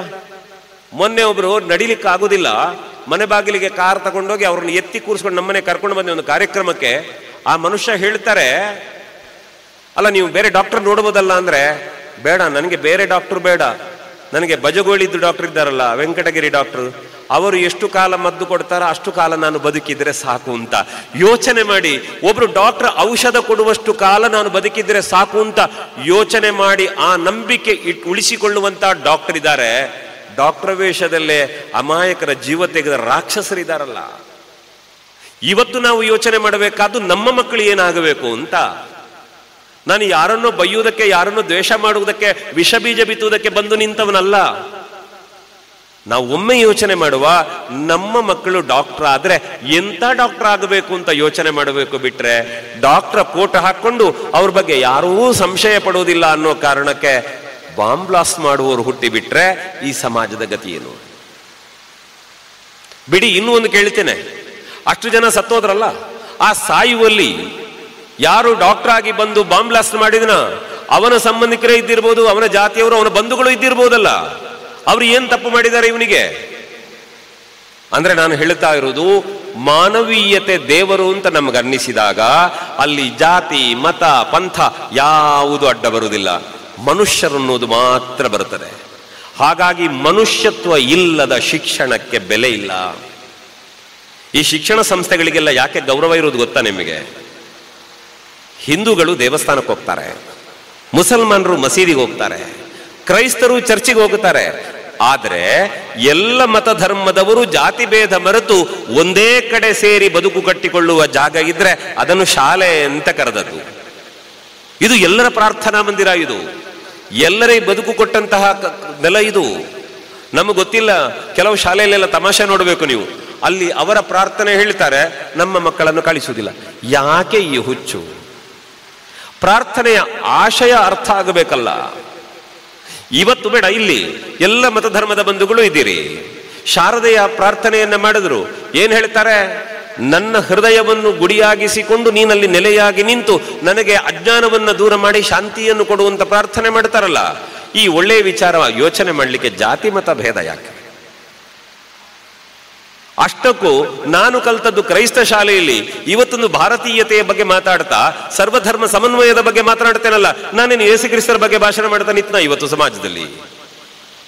ಹಾಗಿದ್ರೆ ನನಗೆ ಶಿಕ್ಷಣ ಕೊಟ್ಟಿದೆ ಅನ್ನುವ ಕಾರಣಕ್ಕೆ ಕ್ರೈಸ್ತ ಸಮುದಾಯದ ಬಗ್ಗೆ ನನಗೆ ಗೌರವ ಇರಬೇಕು. ನಾನು ಹುಟ್ಟಿದ, ನಾನು ಬದುಕು ಕಟ್ಟಿಕೊಂಡ ನನ್ನ ಪರಂಪರೆ ಯಾವುದು, ಅದರಲ್ಲಿ ನಾನು ಬದುಕಬೇಕು. ಅಲ್ಲೆಲ್ಲೋ ನಮ್ಮದೇ ದೇವಸ್ಥಾನ, ನಮ್ಮದೇ ಮಾರಿಗುಡಿಯಲ್ಲಿ ಜಲೀಲ್ ಸಾಹೇಬರು ಮಂಗಳವಾದ್ಯ ನುಡಿಸಿದ್ರಲ್ಲ, ಜಾಕೀರ್ ಹುಸೇನ್ ತಬಲಾ ವಾರಿಸಿದ್ರಲ್ಲ, ಅದೆಲ್ಲ ನಮಗೆ ನೆನಪಾಗಬೇಕಿದ್ರೆ ಮುಸಲ್ಮಾನ ಸಮುದಾಯದ ಬಗ್ಗೆ ಗೌರವ ಬರಬೇಕು. ರಾಷ್ಟ್ರಪತಿ ಅಬ್ದುಲ್ ಕಲಾಂ ನೆನಪು ಮಾಡಿಕೊಂಡಾಗ ಇಡೀ ಜಗತ್ತು ಕೈ ಚಪ್ಪಾಳೆ ತಟ್ಟದಲ್ಲ, ಅಂತಹ ಪುಣ್ಯಾತ್ಮನ ನೆನಪು ಮಾಡಿಕೊಂಡಾಗ ಮುಸಲ್ಮಾನ ಸಮುದಾಯದ ಬಗ್ಗೆ ಗೌರವ ಬರಬೇಕು. ಇಷ್ಟೇ ಅಲ್ವ ಬದುಕಿರೋದು. ಅದು ಬಿಟ್ರೆ ಒಳ್ಳೆದನ್ನು ಯೋಚನೆ ಮಾಡದೆ, ನಮ್ಮ ಒಳ್ಳೆತನದನ್ನು ಹೇಳಿಕೊಳ್ಳದೆ, ಇನ್ನೊಬ್ಬರ ಒಳ್ಳೆತನವನ್ನ ಗ್ರಹಿಸದೆ ನಾವು ಸಂಘರ್ಷಕ್ಕಿಳಿದ್ರೆ ಬದುಕು ಚೆನ್ನಾಗಿರೋದಿಲ್ಲ. ಇದನ್ನು ಇವತ್ತು ನಾವು ಮಕ್ಕಳಿಗೆ ಹೇಳಿಕೊಡಬೇಕಾದ ಮುಖ್ಯ ವಿಷಯ ಇರೋದು. ನನಗೆ ತುಂಬಾ ಬೇಜಾರಾದ್ದೇನು ಅಂದ್ರೆ, ಮೊನ್ನೆ ಪತ್ರಿಕೆಯಲ್ಲಿ ಬಂದಿತ್ತು, ಒಬ್ಬ ಹುಡುಗ ಶಾಲೆಯಲ್ಲಿ ಆಟ ಆಡಬೇಕಿದ್ರೆ ಬಿದ್ದು ಕಾಲಿಗೆ ಪೆಟ್ಟಾಯಿತು, ಮನೆಯಲ್ಲಿ ಮಲಗಿದ್ದಾನೆ. ಆಸ್ಪತ್ರೆಯಲ್ಲಿ ಮನೆ ಕರ್ಕೊಂಡು ಹೋಗಿದ್ದಾರೆ, ಕಾಲು ಫ್ರಾಕ್ಚರ್ ಆಗಿತ್ತು. ಅವನನ್ನು ನೋಡ್ಲಿಕ್ಕೆ ಬೇರೆ ಸಮುದಾಯದ ಮಕ್ಕಳೆಲ್ಲ ಅವರ ಮನೆಗೆ ಹೋಗಿದ್ದಾರೆ. ನಮ್ಮ ಕ್ಲಾಸ್ ಮೇಟ್ ಪಾಪ ಪೆಟ್ಟಾಗಿ ಮನೆಯಲ್ಲಿ ಮಲಗೆ, ನೋಡಿ ಬರುವ ಅಂತ. ಈ ವಾಪಸ್ ಬರುವಾಗ ಹೋದ ಮಕ್ಕಳ ಜಾತಿಯವರೇ ಸೇರಿ ಆ ಮಕ್ಕಳಿಗೆಲ್ಲ ಹೊಡೆದ್ರು. ನೀವು ಅವನ ಜೊತೆಗೆ ಯಾಕೆ ಓದ್ದು ಅಂತ. ತಪ್ಪಲ್ವಾ ಇದು? ಒಂದು ಶಾಲೆಯಲ್ಲಿ ಓದ್ತಾ ಒಂದೇ ಅಂಗಳದಲ್ಲಿ ಆಟ ಆಡ್ತಾ ಇದ್ದ ಮಕ್ಕಳು ಪರಸ್ಪರ ಅವನಿಗೆ ಕಷ್ಟ ಇದೆ ಅಂತ ನೋಡ್ಲಿಕ್ಕೆ ಹೋದ ಕಾರಣಕ್ಕೆ ನಾವು ನಮ್ಮ ಮನೆಯ ಮಕ್ಕಳನ್ನು ಹೊಡೆಯುವುದಾದ್ರೆ ನಾವು ಮನುಷ್ಯರಾಗ್ತಾ ಇದ್ದೇವಾ, ರಾಕ್ಷಸರಾಗ್ತಿದ್ದೇವಾ? ಹೇಳಬೇಕಾದದ್ದೇನನ್ನು ನಮಗೆ ಗೊತ್ತಿಲ್ಲ. ನಾವು ನೋಡಿ, ಮನುಷ್ಯನಿಗೆ ಜೀವನ ಅರ್ಥ ಆಗೋದು ಕಷ್ಟ ಬಂದಾಗ. ನೀವು ಆಸ್ಪತ್ರೆ, ನಾನು ಹೇಳುದು ಮಣಿಪಾಲದ ಆಸ್ಪತ್ರೆ ಬ್ಲಡ್ ಬ್ಯಾಂಕ್ ಹತ್ರ ಹೋಗಿ ನಿಲ್ಲಬೇಕು. ಒಂದು ರಕ್ತಕ್ಕಾಗಿ ಎಷ್ಟು ಹುಡುಕಾಟ ಮಾಡ್ತಾರೆ. ಯಾರೊಬ್ಬ ರಸ್ತೆಯಲ್ಲಿ ಬಿದ್ದು ಆಪರೇಷನ್ ಆಗಿದೆ, ಅವನಿಗೆ ರಕ್ತ ಬೇಕು ಅಂತ ಹೇಳುವಾಗ ಬ್ಲಡ್ ಗ್ರೂಪ್ ಮಾತ್ರ ನೋಡ್ತಾರೆ, ಬಿಟ್ರೆ ಜಾತಿ ಯಾವುದು ಅಂತ ಯಾರೂ ಕೇಳಲಿಲ್ಲ. ಆದ್ರಿಂದ ಇಷ್ಟೆಲ್ಲ ಹೇಳಿದ ಮೇಲೆ ಮತ್ತೊಂದು ನೆನಪು ಮಾಡ್ತೇನೆ, ಎಲ್ಲರನ್ನೂ ಪ್ರೀತಿಸಬೇಕು, ಎಲ್ಲವನ್ನೂ ಒಪ್ಪಿಕೊಳ್ಳಬೇಕು ಅಂತಂದ್ರೆ ಎಲ್ಲರ ಜೊತೆ ಎಲ್ಲವನ್ನೂ ಒಪ್ಪಿಕೊಳ್ಳಬೇಕು ಅಂತ ಅರ್ಥ ಅಲ್ಲ. ನಮ್ಮ ಧರ್ಮದಲ್ಲಿ ಬದುಕುತ್ತಾ ಇನ್ನೊಂದು ಧರ್ಮವನ್ನು ಗೌರವಿಸಿ ವ್ಯಕ್ತಿತ್ವದ ಶ್ರೇಷ್ಠತೆಯನ್ನ ಗೌರವಿಸಲಿಕ್ಕೆ ಗೊತ್ತಿರಬೇಕು ನಮಗೆ. ಇದನ್ನು ನಮ್ಮ ಮಕ್ಕಳಿಗೆ ಹೇಳಿಕೊಡುವುದಕ್ಕೆ ನಾವು ಸಿದ್ಧರಾಗಬೇಕು. ಅಲ್ಲಿ ದ್ವೇಷದ ಬೀಜ ಬಿತ್ತುವ ಕೆಲಸ ಹಿರಿಯರಿಂದ ನಡೆಯಬಾರದು. ಇದು ಸಾಮಾಜಿಕ ಬದುಕಿಗೆ ಬಂದಾಗ ನಾವು ಮಾಡಬೇಕಾದ ಮುಖ್ಯ ಕರ್ತವ್ಯಗಳಲ್ಲೊಂದು. ಇನ್ನು ಜಾತಿ ಬಂದ್ರೆ ಬಹುಶಃ ಇವತ್ತು ಸಾಯಂಕಾಲ ಕಾರ್ಕಳದ ಬಸ್ ಸ್ಟ್ಯಾಂಡಲ್ಲಿ ನನ್ನ ವಿಷಯ ಮಾತಾಡ್ಲಿಕ್ಕಿದೆ. ಈ ಜಾತಿ ವಿಷಯಕ್ಕೆ ಬನ್ನಿ ಅಂತೆ. ಒಂದೊಂದು ಸಮುದಾಯದ ಒಳಗೆ ಸಂಘರ್ಷ, ಒಂದೊಂದು ಸಮುದಾಯದ ಒಳಗೆ ಸಂಘರ್ಷ. ಎಂತೆಂಥ ಅವಸ್ಥೆಗಳು ಗೊತ್ತಾ? ನಾನು ಸ್ವಲ್ಪ ಸಮಯಕ್ಕೆ ಮೊದಲು ಈ ದೊಡ್ಡ ಮತಾಂತರ ಮಾತಾಡ್ತಾರೆ ಸುದ್ದಿ ಆಯ್ತು. ಯಾರು ಮಾಡ್ತಾರೆ ಅಂದ್ರೆ ಕ್ರಿಶ್ಚಿಯನ್ರು ಮತಾಂತರ ಮಾಡ್ತಾರೆ ಅಂತ ಎಲ್ಲ ಹೇಳ್ತಿದ್ರ. ನನಗನ್ನಿಸ್ತ, ಅಯ್ಯೋ ನಾನು ಓದಿದ್ದು ಕ್ರಿಶ್ಚಿಯನ್ ಶಾಲೆಯಲ್ಲಿ, ನಮ್ಮ ಟೀಚರ್ಗಳೆಲ್ಲ ಇಷ್ಟು ಕೆಟ್ಟವ್ರ ಅಂತ. ಹೋಗಿ ಟೀಚರ್ ಹತ್ರ ಕೇಳಿದೆ, ಟೀಚರ್ ಮಾತಾಡ್ಬೇಕಿದ್ರೆ, ವಯಸ್ಸಾಗಿದೆ ಪಾಪ. ಅಲ್ಲ ಟೀಚರ್, ಎಲ್ಲ ಹೇಳ್ತಾರೆ ಟೀಚರ್, ನಿಮ್ಮವರೆಲ್ಲ ಮತಾಂತರ ಮಾಡ್ತಾರಂತ, ತಪ್ಪಲ್ವ ಟೀಚರ್? ಅವಾಗ ಟೀಚರ್ ಏನ್ ಹೇಳಿದ್ರು ಗೊತ್ತಾ? ನೋಡು ಮಗ, ಹಾಗೆಲ್ಲ ಮಗ, ನಾವ ಕೆಲಸ ಮಾಡಿದ್ದಲ್ಲ, ನಮ್ಮಲ್ಲೇ ಇನ್ನೊಂದು ವರ್ಗ ಇದೆ ಮಗ, ಅವರು ತಪ್ಪು ಮಾಡ್ತಾ ಇದ್ದಾರೆ, ಎಲ್ರು ನಮ್ಮ ಮೇಲೆ ದ್ವೇಷ ಮಾಡ್ತಾರೆ, ನಾನೇನು ಮಾಡ್ಲಿ ಅಂತಂದ್ರು. ನನಗಾವತ್ತು ಬೇಜಾರು ಅನ್ನಿಸ್ತು. ಯಾಕೆ ಗೊತ್ತಾ? ನಮಗೆಲ್ಲ ಗೊತ್ತಿರಬೇಕಾದ ಒಂದು ಸತ್ಯ ಏನು ಅಂತಂದ್ರೆ, ಇವತ್ತು ನನ್ನ ಸಮುದಾಯವನ್ನು ಒಂದು ಸಂಘರ್ಷದ ಸಮುದಾಯ ಅಂತ ಜಗತ್ತು ಗುರುತಿಸಿದರೆ, ಅಥವಾ ಒಬ್ಬ ನನ್ನ ಸಮುದಾಯದವನು ಒಂದು ಅನ್ಯಾಯ ಮಾಡಿದ ಅಥವಾ ಆ ಸಮುದಾಯ ಅನ್ಯಾಯ ಮಾಡುತ್ತದೆ ಅಂತ ಸಮಾಜ ಗುರುತಿಸಿದ್ರೆ ಅದಕ್ಕೆ ಕಾರಣ ನಾವೇ. ಯಾಕೆಂದ್ರೆ ನಮ್ಮಲ್ಲಿ ಯಾರೋ ಒಬ್ಬ ಮಾಡಿದ ತಪ್ಪು ಇಡೀ ಸಮುದಾಯಕ್ಕೆ ಕೆಟ್ಟ ಹೆಸರನ್ನ ತರ್ತದೆ. ಒಂದು ಸಮುದಾಯದಲ್ಲಿ ಯಾರೋ 4 ಜನ ಸೇರಿ ಮಾಡುವಂತ ಮತಾಂತರ ಇಡೀ ಸಮುದಾಯಕ್ಕೆ ಕೆಟ್ಟ ಹೆಸರನ್ನು ತರ್ತದೆ. ಯಾರೋ 4 ಜನ ಮಾಡುವ ಭಯೋತ್ಪಾದನೆ ಇಡೀ ಸಮುದಾಯದ ಹೆಸರನ್ನು ಹಾಳು ಮಾಡುತ್ತದೆ. ಹಾಗಾದ್ರೆ ನಾವು ಎಚ್ಚೆತ್ತುಕೊಳ್ಳಬೇಕಾದ ಏನು ಅಂತ ಕೇಳಿದ್ರೆ, ನಮ್ಮ ಮಕ್ಕಳು ನಮ್ಮ ಮತ್ತು ನಮ್ಮ ಸಮುದಾಯದ ಗೌರವವನ್ನು ಉಳಿಸುವ ಮಕ್ಕಳಾಗಬೇಕು ಅನ್ನುವ ಭಾವನೆ ನಮ್ಮಲ್ಲಿ ಬಂದ್ರೆ ಆವಾಗ ಬದುಕೆಲ್ಲ ಚೆನ್ನಾಗಿರುತ್ತೆ. ನಾವು ನಮ್ಮ ಪ್ರಾರ್ಥನಾ ಮಂದಿರಗಳಿಗೂ ಹೋಗಬೇಕು. ರಜೆ ಸಿಕ್ಕಿದಾಗ ಗೋಮಟೇಶ್ವರ ಬೆಟ್ಟದತ್ತ ತಗೊಂಡೋಗಿ ಬಾಹುಬಲಿಯ ಕಥೆಯನ್ನು ಹೇಳಿ ಮಗುವಿಗೆ ಅದನ್ನು ತೋರಿಸಬೇಕು. ಆವಾಗ ಈ ನೆಲದಲ್ಲಿ ಶಾಂತಿ, ಸಮಾಧಾನ, ಸೌಹಾರ್ದ ಜಾಗೃತ ಆಗ್ತದೆ. ಇದು ಸಾಮಾಜಿಕ ಬದುಕಿನ ಸಾಮರಸ್ಯಕ್ಕೆ ಪೋಷಕರಾದಂತಹ ನಾವಿಟ್ಟುಕೊಳ್ಳಬೇಕಾದ ವಿಷಯ. ಇನ್ನು ನಾನು ಮುಕ್ತಾಯದ ಹಂತಕ್ಕೆ ಬರಬೇಕಾದ್ರೆ ನಿಮಗೆ ಹೇಳಬೇಕಾದ್ದು, ನಾನು ಅದನ್ನು ಹೇಳ್ತೇನೆ, ಅದನ್ನು ಹೇಳುವ ಮೊದಲು ಒಂದು ವಿಡಿಯೋ ಬರ್ತದೆ, ಒಂದು 10-15 ನಿಮಿಷ ಇದೆ. ಆ ವಿಡಿಯೋ ನೀವು ನೋಡಿಕೊಂಡ ಮೇಲೆ ನಿಮಗೆ ಮಾರ್ಕ್ ತೆಗೆಯುವ ಕತೆ ಹೇಳ್ತೇನೆ. ನಾವೆಲ್ಲ ಮಾರ್ಕು ಸರ್ಟಿಫಿಕೇಟು ಡಿಗ್ರಿ ಮತ್ತೊಂದೇನೋ ಬಡ್ಕೊಳ್ತೇವಲ್ಲ, ನಮ್ಮ ಅಪ್ಪ ಅಮ್ಮನ ಟೆನ್ಷನ್ ನೋಡಬೇಕು ಕೆಲವರದು. ಶಾಲೆಯಲ್ಲಿ ಮಗುವಿಗೆ 2 ಮಾರ್ಕು ಕಡಿಮೆ ಬಂದರೆ ಅಲ್ಲೆಲ್ಲೋ ಬಂದು 2 ದೇಶಕ್ಕೆ ಯುದ್ಧ ಆದ ಹಾಗೆ ತಲೆಬಿಸಿ, ದೇಶದ ಪ್ರಧಾನಿಗೂ ತಲೆಬಿಸಿ ಆಗುವುದಿಲ್ಲ, ಇವರ ತಲೆಬಿಸಿ ನೋಡಬೇಕು. ಇದ್ದವರಿಗೆಲ್ಲ ಹೇಳಿ ಮಂಡೆ ಹೊಡ್ಕೊಂಡು ಎಂತೆಲ್ಲ ಅವಸ್ಥೆ. ಕೆಲವರು ತಾಯಂದ್ರೆ ಅಳುವುದು, ಯಾಕೆ ಅಂತ ಗೊತ್ತಿಲ್ಲ, ಕೇಳಿದರೆ ಮಗನಿಗೆ 2 ಮಾರ್ಕ್ ಕಡಿಮೆ ಬಂತಂತೆ. ಈ ದುರಂತ ಕಥೆಗಳ ಬಗ್ಗೆ ಅನಾವರಣ ಆಗುತ್ತದೆ. ಯಾವುದಕ್ಕೂ ಕೂಡ ಈ ವಿಡಿಯೋ ನೋಡಿ ಬನ್ನಿ, ಆಮೇಲೆ ನಾನು ಮಾತು ಮುಂದುವರಿಸ್ತೇನೆ. ಅಣ್ಣ ವಿಡಿಯೋ ಪ್ಲೇ ಮಾಡಿ, ಅವ್ರು ನೋಡ್ಲಿ ಒಮ್ಮೆ.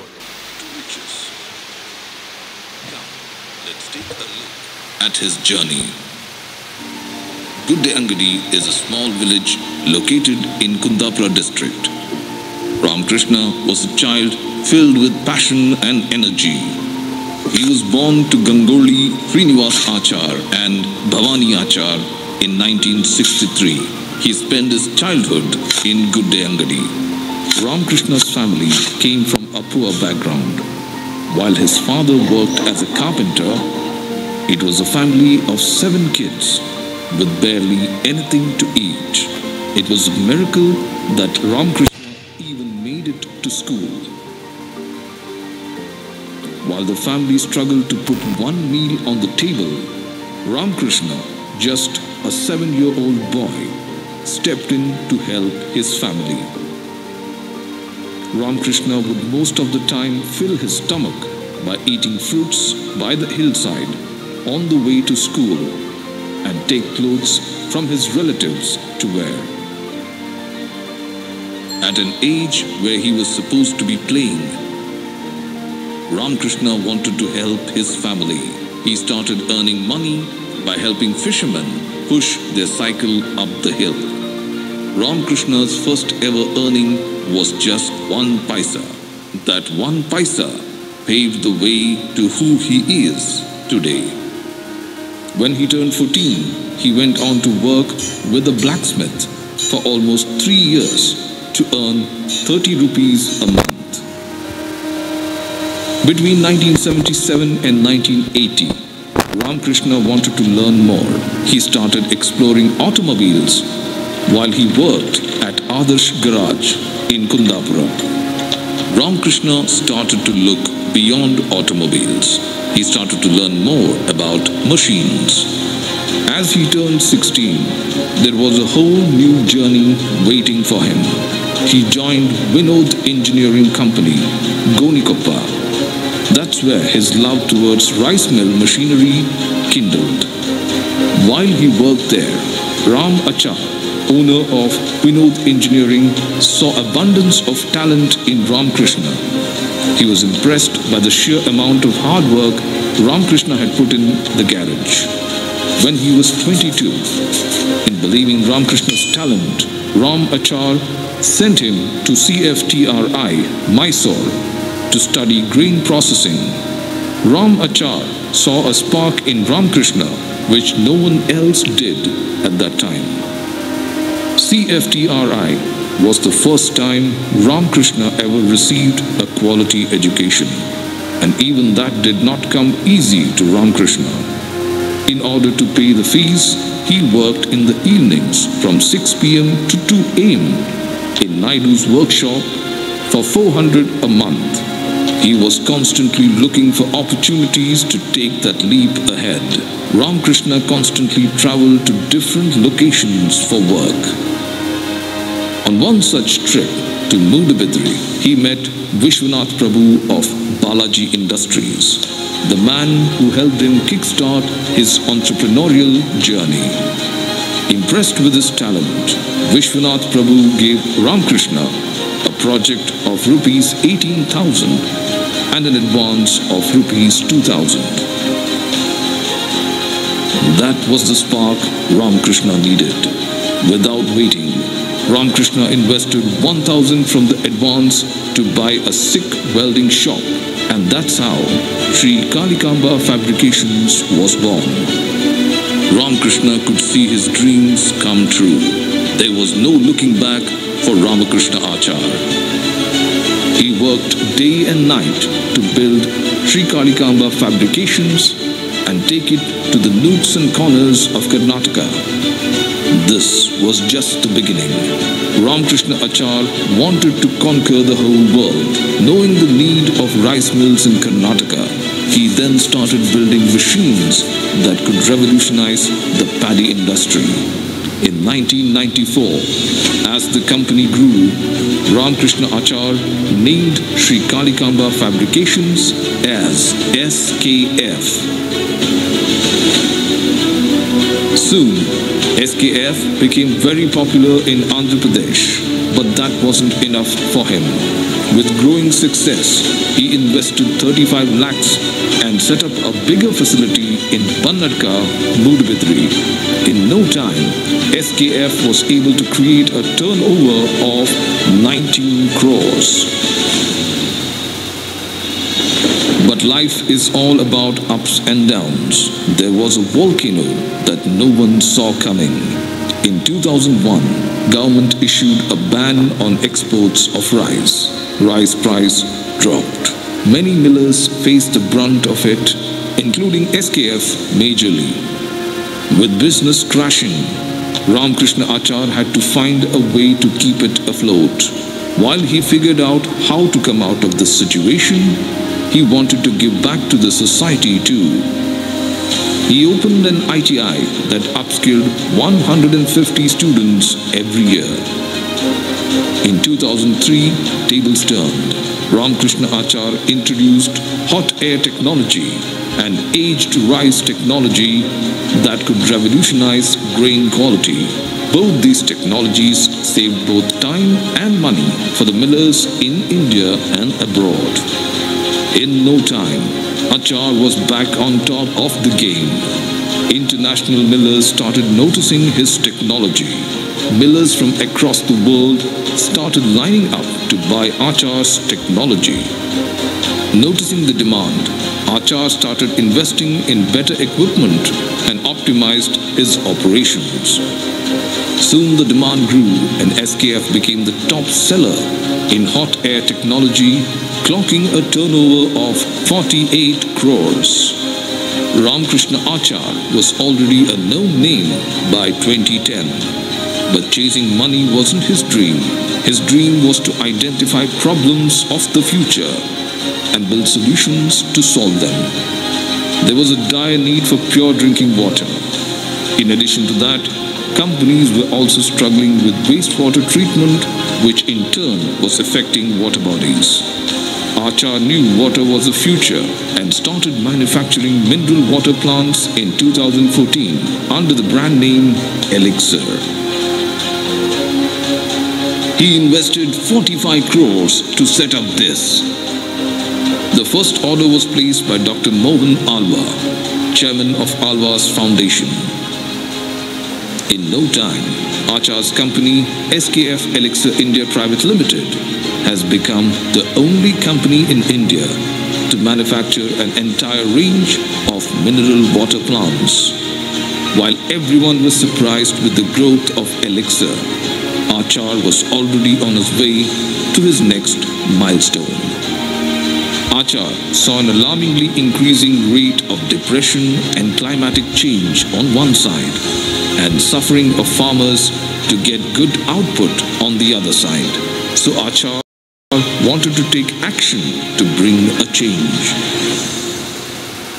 He started Godhama, a Desi cow breeding center at Munial, with an aspiration to reconstruct Gram Swaraj in the country.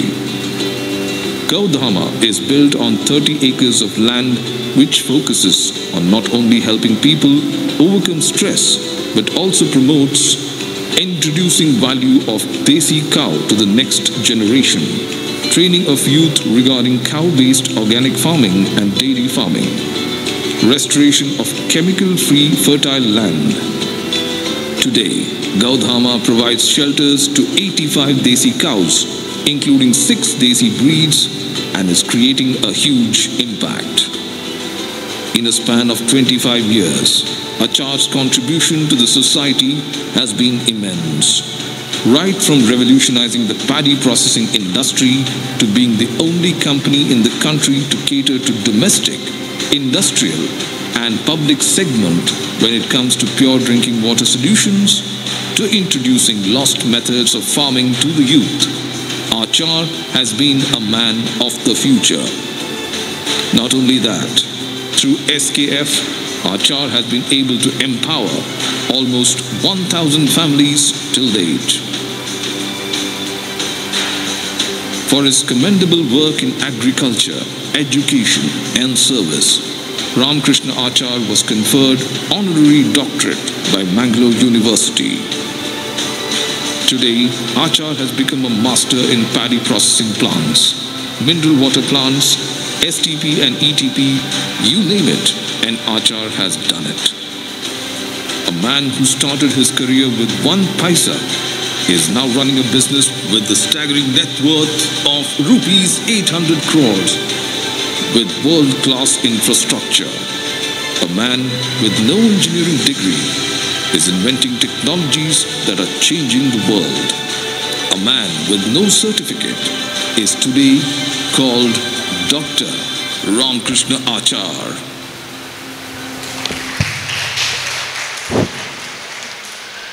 ಈ ವಿಡಿಯೋ ನಿಮ್ಗೆ ಹೇಳಿ ತೋರಿಸಿದ ಮೇಲೆ ಈಗ ನಾನು ಮುಕ್ತಾಯದ ಮಾತುಗಳನ್ನು ಆಡಬೇಕು. दोस्तों क्या आप wanted to take action to bring a change. He started Godhama, a Desi cow breeding center at Munial, with an aspiration to reconstruct Gram Swaraj in the country. Godhama is built on 30 acres of land which focuses on not only helping people overcome stress but also promotes introducing value of Desi cow to the next generation, training of youth regarding cow-based organic farming and dairy farming, restoration of chemical-free fertile land. Today, Godhama provides shelters to 85 Desi cows, including 6 Desi breeds, and is creating a huge impact. In a span of 25 years, Achar's contribution to the society has been immense.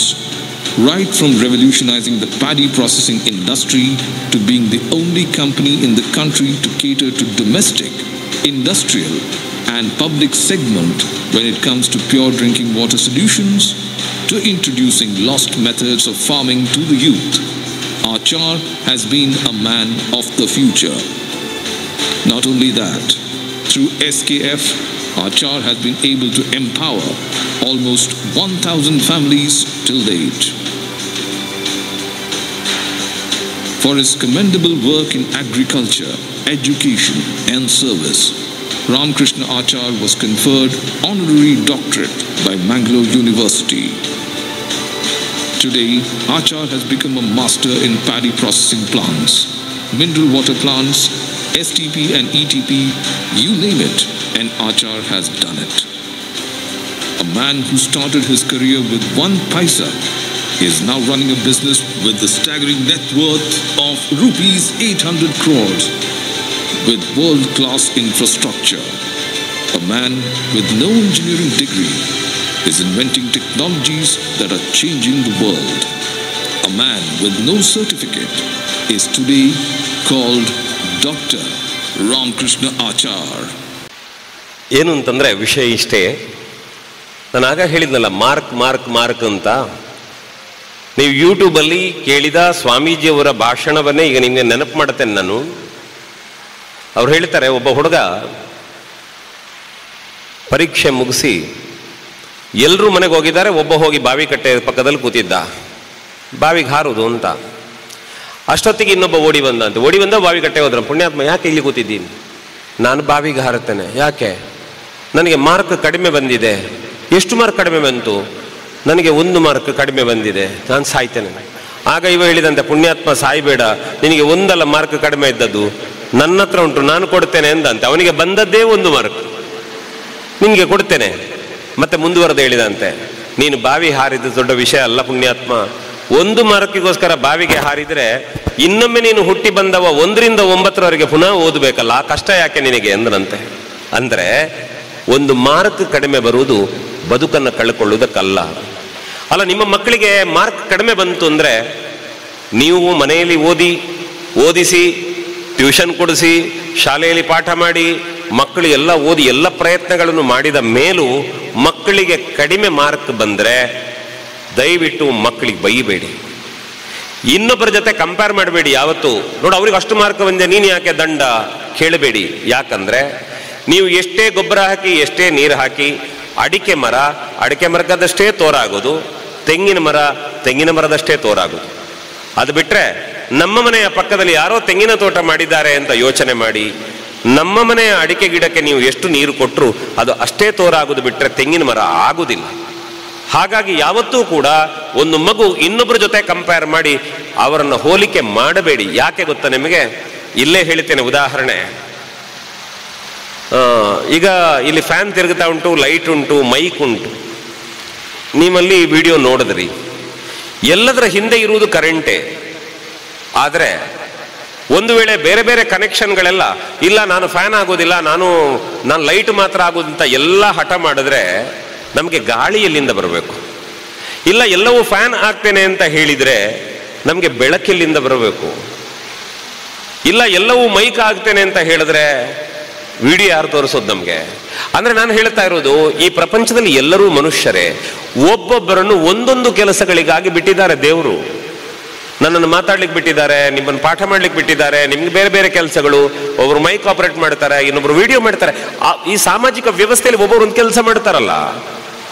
ನೀವು ಯಾರೂ ಕೂಡ ಇನ್ಯಾರ್ದೋ ತಲೆ ಒಡೆದು ಅನ್ಯಾಯ ಮಾಡಿ ಮೋಸ ಮಾಡಿ ಬದುಕ್ತಾ ಇಲ್ಲ.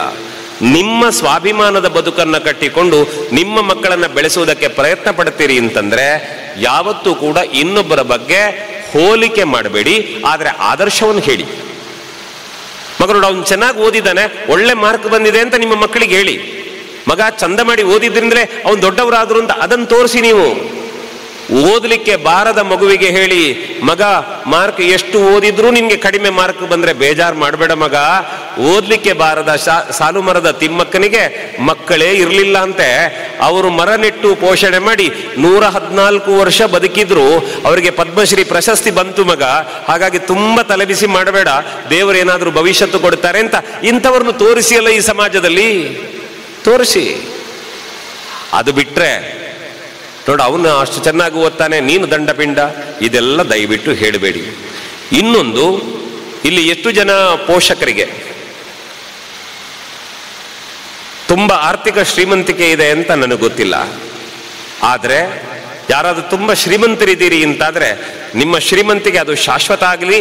ನಿಮ್ಮ ಮಕ್ಕಳ ಮೊಮ್ಮಕ್ಕಳ ಕಾಲದವರೆಗೂ ಆ ಶ್ರೀಮಂತಿಕೆ ನಿಮಗೆ ಬರಲಿ, ಅದರ ಬಗ್ಗೆ ನಮಗೆ ಬೇಜಾರಿಲ್ಲ. ಆದರೆ ಪೋಷಕರಲ್ಲಿ ವಿನಂತಿ ಏನು ಅಂತಂದರೆ, ನಮ್ಮ ಮನೆಯಲ್ಲಿರುವ ಶ್ರೀಮಂತಿಕೆಯನ್ನು ನಮ್ಮ ಮಕ್ಕಳ ಮೂಲಕ ಶಾಲೆಯಲ್ಲಿ ನಾವು ತೋರಿಸಬಾರದು. ಸಮವಸ್ತ್ರ ಇರುವುದು ಅದಕ್ಕೆ. ಇಲ್ಲಿ ಕೋಟ್ಯಧಿಪತಿಯ ಮಗ ಬಂದರೂ ಸಮವಸ್ತ್ರ ಹಾಕಬೇಕು. ದುಡಿದು ತಿನ್ನುವನ ಮಗ, ಪಾಪದವನು, ಕೂಲಿ ಕೆಲಸ ಮಾಡುವವರಿದ್ರು ಅವರು ಸಮವಸ್ತ್ರ ಹಾಕಿಯೇ ಯಾಕೆ ಬರಬೇಕು ಅಂದರೆ, ವಿದ್ಯಾರ್ಥಿ ಜೀವನದಲ್ಲಿ ಶಾಲೆಯ ಆವರಣದಲ್ಲಿ ನಮ್ಮಲ್ಲಿ ಗೊಂದಲ ಇರಬಾರ್ದು ಅನ್ನೋ ಕಾರಣಕ್ಕೆ. ಇದನ್ನು ಹೇಳಲಿಕ್ಕೊಂದು ಕಾರಣ ಮುಖ್ಯ. ಈಗ ನಾನು ಹೇಳಿದ್ದೆಲ್ಲ ಶ್ರೀಮಂತಿಗೆ ತೋರಿಸಬಾರ್ದು ಅಂತ. ಯಾಕಂದ್ರೆ ಇದು ಒಂದು ಪುಸ್ತಕದ ಅಂಗಡಿಯವರು ಹೇಳಿದ ಕಥೆ. ಇದು ಒಬ್ಬ ಹುಡುಗ ಒಂದು ದಿವಸ ಒಂದು ಪಾರ್ಕರ್ ಪೆನ್ ಇಟ್ಕೊಂಡು ಬಂದ ಶಾಲೆಗೆ. ಆ ಹುಡುಗನಿಗೆ ಆ ಪೆನ್ ಸಿಕ್ಕಿದ್ದಿಲ್ಲಿ ಅಂದರೆ ಅವನ ಅಪ್ಪ ಲಾಯರ್. ಅವ್ರಿಗೆ ಅವರ ಫ್ರೆಂಡ್ ಯಾರೋ ಹಬ್ಬಕ್ಕೆ ಗಿಫ್ಟ್ ಕೊಟ್ಟಿದ್ದಾರೆ, ಅದನ್ನು ಅಪ್ಪ ಮಗನಿಗೆ ಕೊಟ್ಟಿದ್ದಾರೆ. ಮಗ ಹಿಡ್ಕೊಂಡು ಶಾಲೆಗೆ ಬಂದ. PUC ಹುಡುಗ. ಪಕ್ಕದಲ್ಲಿ ಕೂತ ಹುಡುಗನಿಗೆ ಆ ಪೆನ್ ನೋಡಬೇಕಿದ್ರೆ, ಇದೊಂದು ಗೌರವ ಅಲ್ವಾ, ನನಗೊಂದು ಪೆನ್ ಬೇಕು ಅಂತ ಅನ್ನಿಸ್ತಿ ಮನೆಯಲ್ಲಿ ಹೋಗಿ ಅಪ್ಪನನ್ನು ಪೀಡಿಸ್ಲಿಕ್ಕೆ ಶುರು ಮಾಡದ. ಇವನ ಅಪ್ಪ ಮಾಡ್ತಾ ಇರೋದು ಪಾಪ ಕೂಲಿ ಕೆಲಸ. ಅವ್ರಿಗೆ ದಿನಕ್ಕೆ 500-600 ರೂಪಾಯಿನೋ ಸಂಬಳ. ಈ ಹುಡುಗ ಒತ್ತಾಯ ಮಾಡಿ ಮಾಡಿ ಇನ್ನೇನು ಸಾಧ್ಯವೇ ಇಲ್ಲ ಅಂತೇಳಿ ಮಗನಿಗೆ ಬೇಜಾರಾಗಬಾರ್ದು ಅಂತ ಅಪ್ಪ ಪೆನ್ ತಗೊಳ್ಲಿಕ್ಕೆ ಹೋದ್ರೆ ಪೆನ್ ಅಂಗಡಿಲಿ ಕೇಳ್ತಾರೆ, ಪೆನ್ನಿಗೆ 2000 ರೂಪಾಯಿ ಉಂಟು ಒಂದು. ಅಪ್ಪ ತನ್ನ 4 ದಿನದ ಸಂಪಾದನೆಯನ್ನು ಮಗನ ಖುಷಿಗಾಗಿ ಒಂದು ಪೆನ್ ತೆಗೆದುಕೊಡುವುದಕ್ಕೆ ಖರ್ಚು ಮಾಡಬೇಕು. ಆ ಲಾಯರಿಗೆ, ಅವರು ಕಷ್ಟಪಟ್ಟು ಓದಿ ಲಾಯರ್ ಆಗಿದ್ದಾರೆ, ಅದರ ಬಗ್ಗೆ ಅಲ್ಲ, ಅವರಿಗೆ ಗಿಫ್ಟ್ ಬಂದ ಪೆನ್ನು ಮಗನಿಗೆ ಕೊಟ್ಟಾಗ ಮಗನಿಂದ ಸಿಕ್ಕ ಪ್ರೇರಣೆ, ಬಡವನ 4 ದಿನದ ಸಂಪಾದನೆ ಒಂದು ಪೆನ್ನಿಗೆ ಖರ್ಚಾಗ್ತದೆ. ಯೋಚನೆ ಮಾಡಿ ಅಂತ. ಇಂಥ ಪ್ರೇರಣೆ ನಾವು ಇನ್ನೊಬ್ಬರಿಗೆ ಕೊಡಬೇಕಾ? ಒಂದು ವೇಳೆ ದೇವರು ನಿಮಗೆ ತುಂಬ ಶ್ರೀಮಂತಿಕೆ ಕೊಟ್ಟಿದ್ದಾರೆ ಅಂತಾದರೆ ನಿಮ್ಮ ಮಗುವಿನ ಹತ್ರ ಕೇಳಿ, ಮಗ ನಿನ್ನ ಕ್ಲಾಸಿಗೆ ಬರೋ ಮಕ್ಕಳು ಎಷ್ಟು ಜನ ಇದ್ದಾರೆ ಅಂತ ಕೇಳಿ. ಆ ಕ್ಲಾಸಿನಲ್ಲಿರುವ ಎಲ್ಲ ಮಕ್ಕಳಿಗೆ ಪೆನ್ನು ಕೊಟ್ಟು ಕಳಿಸಿ, ತೊಂದರೆ ಇಲ್ಲ. ಇಲ್ಲ, ಇಡೀ ಶಾಲೆ ಒಂದಷ್ಟು ಜನ ಮಕ್ಕಳಿದ್ದಾರೆ, ನಿಮ್ಮ ಹತ್ರ ತುಂಬ ದೇವರು ನಿಮಗೆ ಶ್ರೀಮಂತಿಕೆ ಕೊಟ್ಟಿದ್ದಾರೆ ಅಂತಾದರೆ ವರ್ಷಕ್ಕೊಂದು ಬಾರಿ ಒಳ್ಳೆಯ ಊಟ ಮಾಡಿ ಇಡೀ ಶಾಲೆಯ ಮಕ್ಕಳಿಗೆ ಊಟ ಕೊಡಿ. ಇಲ್ಲ, ನಿಮಗೆ ಸಾಮರ್ಥ್ಯ ಇದೆಯಾ, ಶಾಲೆಗೆ ಬಂದು ರಿಕ್ವೆಸ್ಟ್ ಮಾಡಿ, ಈ ವರ್ಷ ಮಕ್ಕಳ ಯೂನಿಫಾರ್ಮ್ನ ದುಡ್ಡು ಅವರ ಪೇರೆಂಟ್ಸ್ ಹತ್ರ ತಗೊಳ್ಬೇಡಿ, ಅದನ್ನು ನಾನು ಕೊಡ್ತೇನೆ, ಶಾಲೆಯ ಎಲ್ಲ ಮಕ್ಕಳಿಗೆ ಯೂನಿಫಾರ್ಮ್ ಕೊಡಿ ಅಂತ ನೀವು ಹೇಳಿ. ಆವಾಗ ಏನಾಗುತ್ತದೆ ಅಂತಂದರೆ, ನಾಳೆ ನಿಮ್ಮನ್ನು ಸ್ಟೇಜಲ್ಲಿ ಗುರುತಿಸಿದಾಗ ಆ ಮನೆಯ ಎಲ್ಲ ಬಡವರ ಮನೆಯ ಮಕ್ಕಳು ಅವರ ತಾಯಿ ತಂದೆಗಳು ಹೇಳ್ತಾರೆ, ಆ ಪುಣ್ಯಾತ್ಮನಿಗೆ ಒಳ್ಳೆಯದಾಗಲಿ ಅಂತ ದೇವರ ಹತ್ರ ಕೈ ಮುಗಿತಾರೆ. ಆವಾಗ ನಿಮ್ಮ ಬದುಕಿನಲ್ಲಿ ಶ್ರೀಮಂತಿಕೆ ಶಾಶ್ವತ ಆಗ್ತದೆ. ಇದನ್ನು ನಾವು ಮಾಡಬೇಕು. ಯಾಕೆ ಅಂದರೆ ಮಕ್ಕಳಲ್ಲಿ ಶ್ರೀಮಂತರು, ಬಡವರು, ದುಡ್ಡಿದ್ದವರು, ದುಡ್ಡಿಲ್ದಿದ್ದವರು ಈ ಭೇದಗಳು ಮನಸ್ಸಲ್ಲಿ ಸಣ್ಣನಲ್ಲಿ ಬರಬಾರ್ದು. ಯಾವಾಗ ಅದು ಬಂತ ಆವಾಗ ಅದು ಇನ್ನೊಂದು ಭಾವನೆಗಳ ಕಡೆ ಡೈವರ್ಟ್ ಆಗ್ತದೆ. ದಯವಿಟ್ಟು ಆ ಕೆಲಸವನ್ನು ಮಾಡಬೇಡಿ. ನಿಮ್ಮಲ್ಲಿರುವ ಶ್ರೀಮಂತಿಕೆಯನ್ನು ಎಲ್ಲರಿಗೆ ಹಂಚಿ ನೀವು ಸಂಭ್ರಮಿಸಿ. ಯಾಕೆ ಅಂದರೆ ಬಹುಶಃ ಎಲ್ಲರಿಗೆ ಕೊಡ್ಲಿಕ್ಕೆ ಸಾಧ್ಯ ಆಗದಿದ್ದರೆ ಶಾಲೆಗೆ ಬಂದು ಕೇಳಿದರೆ ಹೇಳ್ತಾರೆ, ಯಾರ ಪೋಷಕರು ತುಂಬ ಕಷ್ಟದಲ್ಲಿದ್ದಾರೆ ಅಂತ ಹೇಳ್ತಾರೆ. ಅವರನ್ನು ಮೆಲ್ಲ ಹೋಗಿ ಪರಿಚಯ ಮಾಡಿ ಮಾತಾಡಿಸಿ, ನಿಮ್ಮ ಮಗುವಿನ ಓದಿನ ಖರ್ಚು ನಾನು ಕೊಡ್ತೇನೆ ಅಂತ ಹೇಳಿ. ಯಾಕಂದ್ರೆ ಹೊತ್ತಿನ ಊಟಕ್ಕಿಲ್ಲದೆ ಯಾರದ್ದೋ ಮನೆಯಲ್ಲಿ ದುಡಿಯುವ ಅಮ್ಮನ ಮಗನಾಗಿ ಬದುಕು ಕಟ್ಟಿಕೊಳ್ಳುವುದಕ್ಕೆ ರೈಲ್ವೆ ಸ್ಟೇಷನ್ನಲ್ಲಿ ಚಾ ಮಾರಿದ ಒಬ್ಬ ಹುಡುಗ ಜಗತ್ತು ಬೆರಗಾಗಬಹುದಾದ ಪ್ರಧಾನಿ ಆಗಬಹುದು ಅಂತಾದರೆ ನಾಳೆ ನಿಮ್ಮ ಮನೆಯ ಮಕ್ಕಳು ಏನಾಗಬಹುದು ಅಂತ ನಮಗೆ ಗೊತ್ತಿಲ್ವಲ್ಲ. ನಾಳೆ ಮಕ್ಕಳು ಆ ಎತ್ತರಕ್ಕೆ ಬೆಳೆದು ನಿಂತಾಗ ನಾನು ಕಷ್ಟದಲ್ಲಿದ್ದಾಗ ಉಪಕಾರ ಮಾಡಿದವರು ಇಂಥವರು ಅಂತ ನಿಮ್ಮನ್ನು ನೆನಪಿಟ್ಟುಕೊಳ್ತಾರೆ. ಅದಕ್ಕೋಸ್ಕರ ಈ ವಿಡಿಯೋ ನಿಮಗೆ ತೋರಿಸಿದ್ದು ಯಾಕೆ ಗೊತ್ತಾ? ಅದರ ಕಥೆ ಹೇಳ್ತೇನೆ. ಅದರಲ್ಲಿ ತುಂಬ ವಿಷಯಗಳನ್ನು ಅವರು ಹೇಳಲಿಲ್ಲ. ಸಣ್ಣ ವಯಸ್ಸಿನಲ್ಲಿ ಅಪ್ಪ ತೀರ್ಕೊಳ್ತಾರೆ, ಅಮ್ಮ ದುಡಿದು ಸಂಪಾದನೆ ಮಾಡಬೇಕು, ಮಗನಿಗೆ ಓದಲಿಕ್ಕೆ ವ್ಯವಸ್ಥೆ ಇಲ್ಲ. ಎಲ್ಲಿವರೆಗೆ ಅಂದರೆ ಸ್ಲೇಟಲ್ಲಿ ಬರೀಲಿಕ್ಕೆ ಬಳಪ ಇಲ್ಲದೆ ಇರೋ ಕಾರಣಕ್ಕೆ ಒಡೆದು ಬೀಸಾಡಿದ ಸ್ಲೇಟನ್ನು ಮೋರಿಗೆ ಉಜ್ಜಿ ಬಳಪ ಮಾಡಿ ಸ್ಲೇಟಲ್ಲಿ ಬರೆದಂಥ ವ್ಯಕ್ತಿ ಇದೇ ರಾಮಕೃಷ್ಣ ಆಚಾರ್ಯ. ಆಮೇಲೆ ಇಲ್ಲಿ ಓದಲಿಕ್ಕೂ ಸಾಧ್ಯ ಆಗಲಿಲ್ಲ. ಗೋಣಿಕೊಪ್ಪಲು ಅಂತ ಹೋಗ್ತಾರೆ. ಅಲ್ಲಿ ವಿನೋದ್ ಇಂಜಿನಿಯರಿಂಗ್ ವರ್ಕ್ಸ್ ಅಂತ ಇತ್ತು, ಅಲ್ಲಿ ವೆಲ್ಡಿಂಗ್ ಕೆಲಸಕ್ಕೆ ಸೇರ್ತಾರೆ. ಕೆಲಸ ಮಾಡ್ತಿರ್ಬೇಕಿದ್ರೆ ಗ್ಯಾಸ್ ಸಿಲಿಂಡರ್ ಬ್ಲಾಸ್ಟ್ ಆಗಿ ಕೈ ಎಲ್ಲ ಒಡೆದೊಡೆದು ಹೋಗ್ತಾರೆ. ಮನೆಗೆ ಬಂದು ಬೀಳ್ಕೊಳ್ತಾರೆ.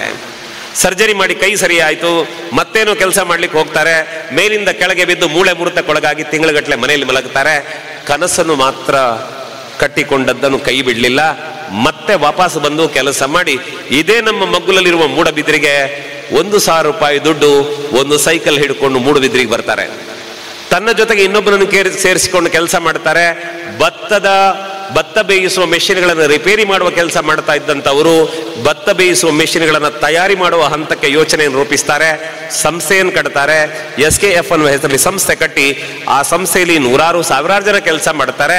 ಅದೇ ಸಂಸ್ಥೆಯಲ್ಲಿ 52 ಮಂದಿಗೆ ಬೈಕ್ಗಳಿದ್ವು, ಸ್ವಂತ ತಿರುಗಾಡಲಿಕ್ಕೆ 4 ಕಾರ್ಗಳಿದ್ವು. ವ್ಯಾವಹಾರಿಕ ಏರಿಳಿತ ಎಲ್ಲ ಪ್ರಪಂಚದಲ್ಲಿ ಎಲ್ಲರ ಬದುಕಿನಲ್ಲಿ ಇದ್ದದ್ದೇ. ಯಾವುದೋ ಒಂದು ಕೆಟ್ಟ ಗಳಿಗೆಯಲ್ಲಿ ಕಂಪನಿಗೆ ಬ್ಯಾಂಕ್ನವರು ಬೀಗ ಹಾಕ್ತಾರೆ. ಬದುಕೇ ಮುಗಿದು ಹೋಯಿತು, ಇನ್ನು ಬದುಕಲಿಕ್ಕೆ ಸಾಧ್ಯ ಇಲ್ಲ ಅಂತ ಚಿಂತೆಯಲ್ಲಿರುವಾಗ ಅವರ ಹೆಂಡತಿ ಹೇಳಿದ್ರಂತೆ, ಬೇಜಾರು ಮಾಡಬೇಡಿ, ದೇವರಿದ್ದಾರೆ ಅಂತ ಹೇಳಿ ತಾನು ಪಿಗ್ಮಿಗೆ ಕಟ್ಟಿದ 10,000 ರೂಪಾಯಿ ದುಡ್ಡನ್ನು ದೇವರ ಮುಂಭಾಗದಲ್ಲಿಟ್ಟು ಇವರ ಕೈ ಕೊಟ್ಟು ಹೇಳ್ತಾರೆ, ಧೈರ್ಯ ಕೆಡಬೇಡಿ, ದೇವರಿದ್ದಾರೆ ಅಂತ. ತೆಕೊಂಡಾಗ ಹೇಳ್ತಾರೆ ಇವರು, ಇದೇ 10,000ವನ್ನು ನಾನು 10 ಲಕ್ಷ ಮಾಡಿ ತೋರಿಸ್ತೇನೆ ಅಂತ ಹಠಕ್ಕೆ ಬಿದ್ದು ಮತ್ತೆ ಉದ್ಯಮದ ಕಡೆ ತೆರಳುತ್ತಾರೆ. ಇವತ್ತಿಗೆ SKF ಎಲಿಕ್ಸರ್ ಅನ್ನುವ ಸಂಸ್ಥೆ ಕಟ್ಟಿದ್ದಾರೆ. ಯೋಚನೆ ಮಾಡಿ, ಶಾಲೆಗೆ ಹೋಗುವುದಕ್ಕೆ ದುಡ್ಡಿಲ್ಲದ ಹುಡುಗ ಯಾರದ್ದೋ ಸೈಕಲ್ ದೂಡಿ ಕೊಟ್ಟ 1 ಪೈಸೆಯನ್ನು ಜೋಪಾನವಾಗಿ ಇಟ್ಟುಕೊಂಡ ಒಬ್ಬ ಹುಡುಗ ಇವತ್ತು ಬೆಳೆದದ್ದು ಎಲ್ಲಿವರೆಗೆ ಅಂದರೆ, ಇವತ್ತಿಗೆ SKF ಎಲಿಕ್ಸರ್ ಸಂಸ್ಥೆಯ ವಾರ್ಷಿಕ ವ್ಯವಹಾರ 1,500 ಕೋಟಿ. 1,500 ಕೋಟಿ ಇವತ್ತಿಗೆ. ಹಾಗಿದ್ರೆ ಇಲ್ಲಿ ಕೆಲಸ ಮಾಡಿದ್ದು ಯಾವುದು ಅಂತ ಕೇಳಿದ್ರೆ ಆತ್ಮವಿಶ್ವಾಸ. ಅವ್ರು ಯಾವಾಗಲೂ ಹೇಳ್ತಾರೆ, ಹೊಟ್ಟಿಗೆ ಬೆಂಕಿ ಬಿದ್ದರೆ ಮಾತ್ರ ಬುದ್ಧಿ ಚುರುಕಾಗುತ್ತದೆ ಅಂತ. ಹಾಗಾಗಿ ಯಾರ ಮನೆಯ ಮಕ್ಕಳು ಕೂಡ ಓದುವುದರಲ್ಲಿ ಮಾರ್ಕ್ ಕಡಿಮೆ ತಗೊಂಡ್ರೆ ಖಂಡಿತ ಅವರು ಅಯೋಗ್ಯರಲ್ಲ. ಅವರನ್ನು ದೇವರು ಇನ್ಯಾವುದೋ ಒಳ್ಳೆಯ ಕೆಲಸಕ್ಕೆ ಬಳಸ್ತಾರೆ. ಅದಕ್ಕೋಸ್ಕರ ನಮ್ಮ ಮನೆಯ ಮಗುವಿಗೆ ಮಾರ್ಕ್ ಕಡಿಮೆ ಬಂತು ಅಂತ ಟೀಚರ ಅಪ್ಪ ಅಮ್ಮನಿಗೆ ಅವರ ಕುಟುಂಬಕ್ಕೆ ಪರಂಪರೆಗೆಲ್ಲ ಬೈಯುವುದಲ್ಲ.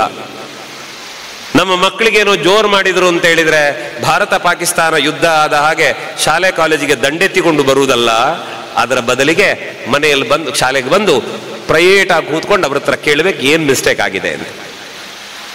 ಹಾಗಾಗಿ ದಯವಿಟ್ಟು ನಾನು ನಿಮ್ಮಲ್ಲಿ ವಿನಂತಿ ಮಾಡಿಕೊಳ್ಳುವುದು ಏನು ಅಂತಂದ್ರೆ, ಯಾವ ಮಕ್ಕಳು ಕೂಡ ಅಪ್ರಯೋಜಕರಲ್ಲ ಈ ಸಮಾಜದಲ್ಲಿ.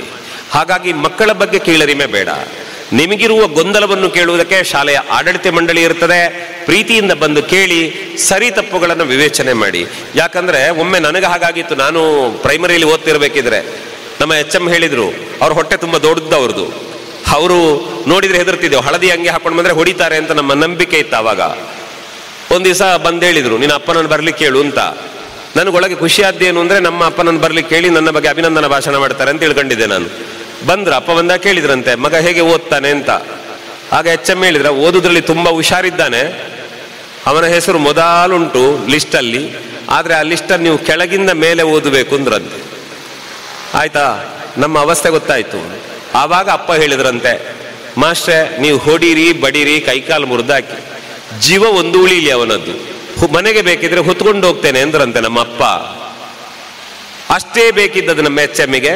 ಮರುದಿವಸ ಈಗ ಅಸೆಂಬ್ಲಿ ತುಂಬ ಜನ ಸೇರಿದ್ದಾರೆ, ಕರೆದ್ರು. ಅವ್ರದ್ದೊಂದು ಅಭ್ಯಾಸ ಇತ್ತು, ಅವರ ಕೈಲಿ ಸಣ್ಣ ಬೆತ್ತ ಇರುವುದು, ಅದು ಹೀಗೆ ಇಟ್ಕೊಂಡು ಬರುದಿಲ್ಲ ಬೆತ್ತ, ಅವ್ರು ಹೀಗೆ ಇಟ್ಕೊಂಡು ಬರೋದು, ಬೆತ್ತ ಕಾಣುವುದಿಲ್ಲ, ಕೈ ಬೀಸ್ಕೊಂಡು ಬಂದಾಗ ಕಾಣುತ್ತದೆ. ಬಂದರು, ಅಸೆಂಬ್ಲಿಯಲ್ಲಿ ನಿಂತಿದ್ದೇವೆ, ನಮ್ಮನ್ನು 3 ಜನರಲ್ಲಿ ಹೊಡಿತಾ ಇದ್ದಾರೆ, ಸಾರಿ ಹೊಡಿತಾರೆ. ಯಾಕೆ ಹೊಡಿತಾರೆ ಅಂತ ಗೊತ್ತಿಲ್ಲ.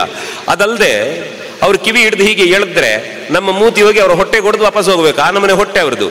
ತುಂಬ ಸಣ್ಣವರಿರುವಾಗ ಹೇಳ್ತಿದ್ರು, ನೀನು ಸರಿಯಾಗಿ ಓದು, ಇಲ್ಲದಿದ್ರೆ ನಿನ್ನನ್ನು ನಾನು ನುಂಗುತ್ತೇನೆ, ನನ್ನ ಹೊಟ್ಟೆ ನೋಡು, ನನ್ನ ಹೊಟ್ಟೆ ಈಗಲೇ 3 ಮಗು ಉಂಟು, ನಿನ್ನನ್ನು ನುಂಗುತ್ತೇನೆ ಅಂತ.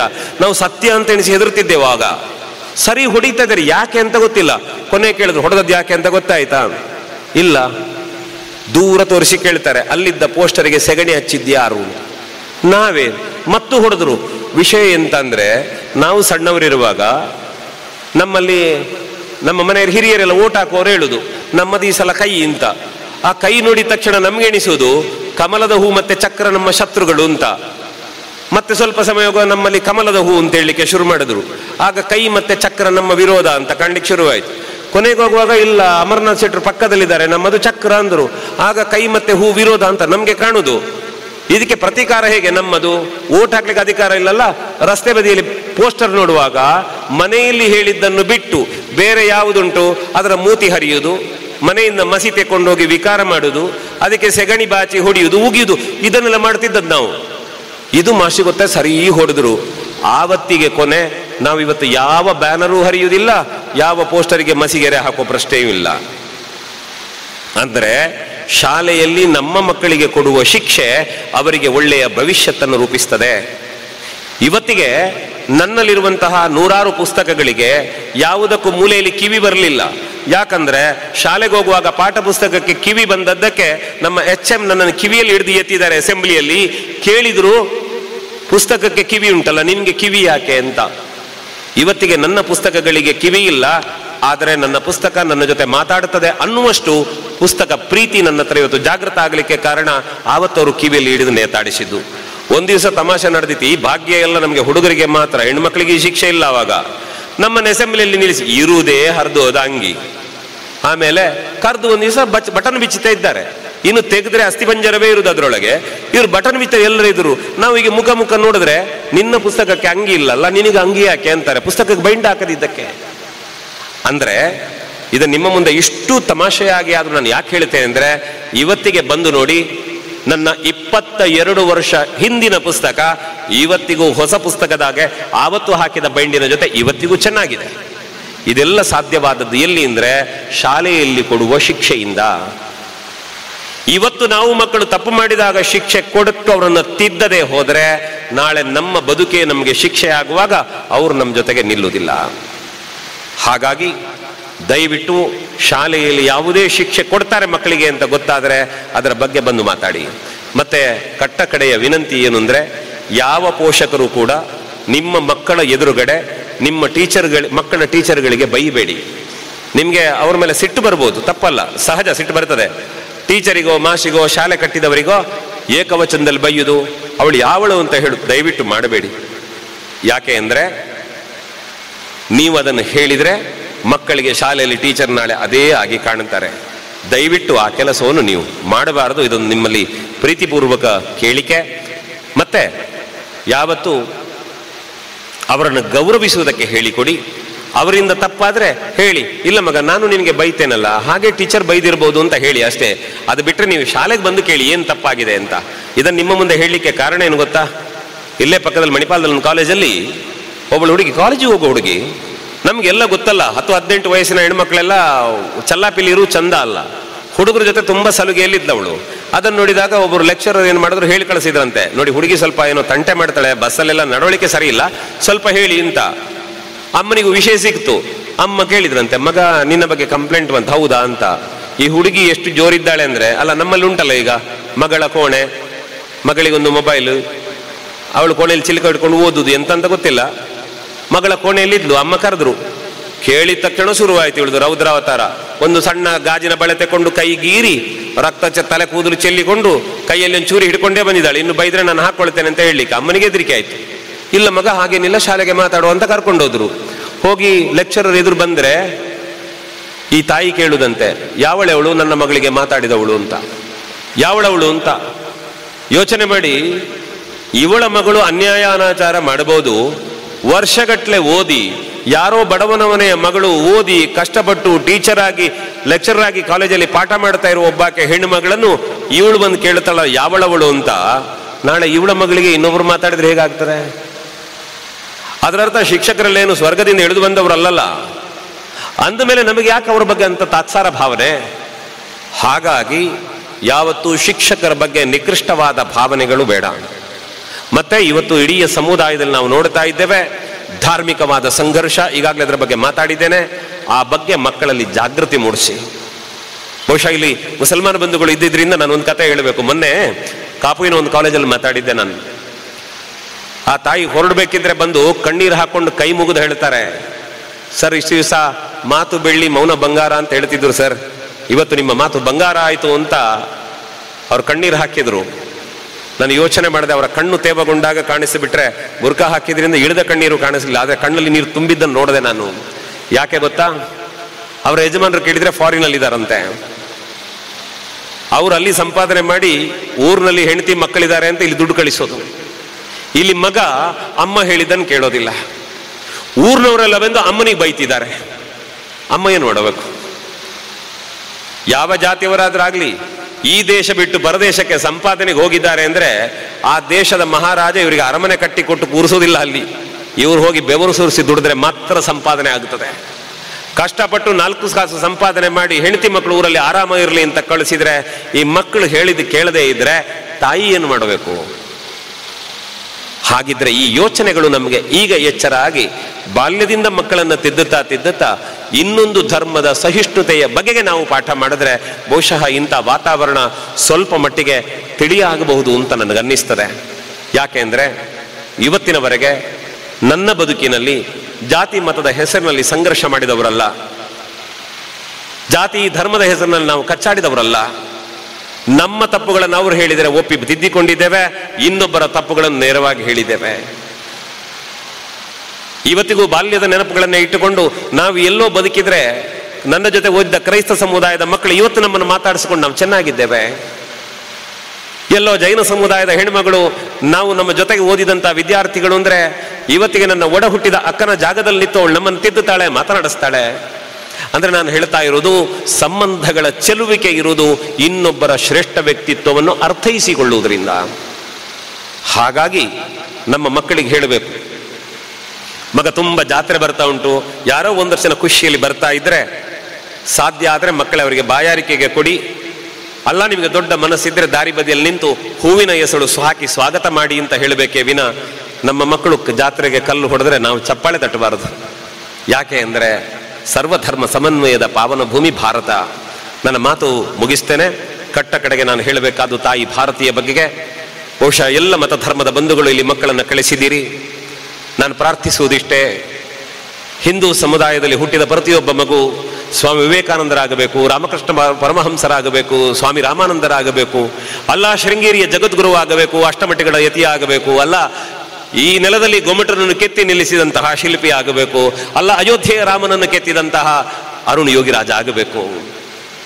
ಮುಸಲ್ಮಾನ ಕುಟುಂಬದಲ್ಲಿ ಹುಟ್ಟಿದ ಮಕ್ಕಳು APJ ಅಬ್ದುಲ್ ಕಲಾಂ ಆಗಬೇಕು, ಅಲ್ಲ ಜಾಕಿರ್ ಹುಸೇನ್ ಆಗಬೇಕು, ಅಲ್ಲ ಇನ್ನು ಈ ಸಂಗೀತ ಪರಂಪರೆಗೆ ಕೊಡುಗೆ ಕೊಟ್ಟ ಶ್ರೇಷ್ಠ ಅರಮನೆಯ ಆಸ್ಥಾನ ವಿದ್ವಾಂಸರಾದಂತಹ ಕವಿಗಳಾಗಬೇಕು, ಅಲ್ಲ ಮೊನ್ನೆ ಒಬ್ಬಳು ಹುಡುಗಿ ಹಾಡ್ತಾ ತನ್ನ ದಾಂಪತ್ಯ ಬದುಕಿಗೆ ಪದಾರ್ಪಣ ಮಾಡದ್ಲಲ್ಲ, ಅಂಥ ಮಕ್ಕಳು ಸಮಾಜದಲ್ಲಿ ಹುಟ್ಟು ಬರಬೇಕು.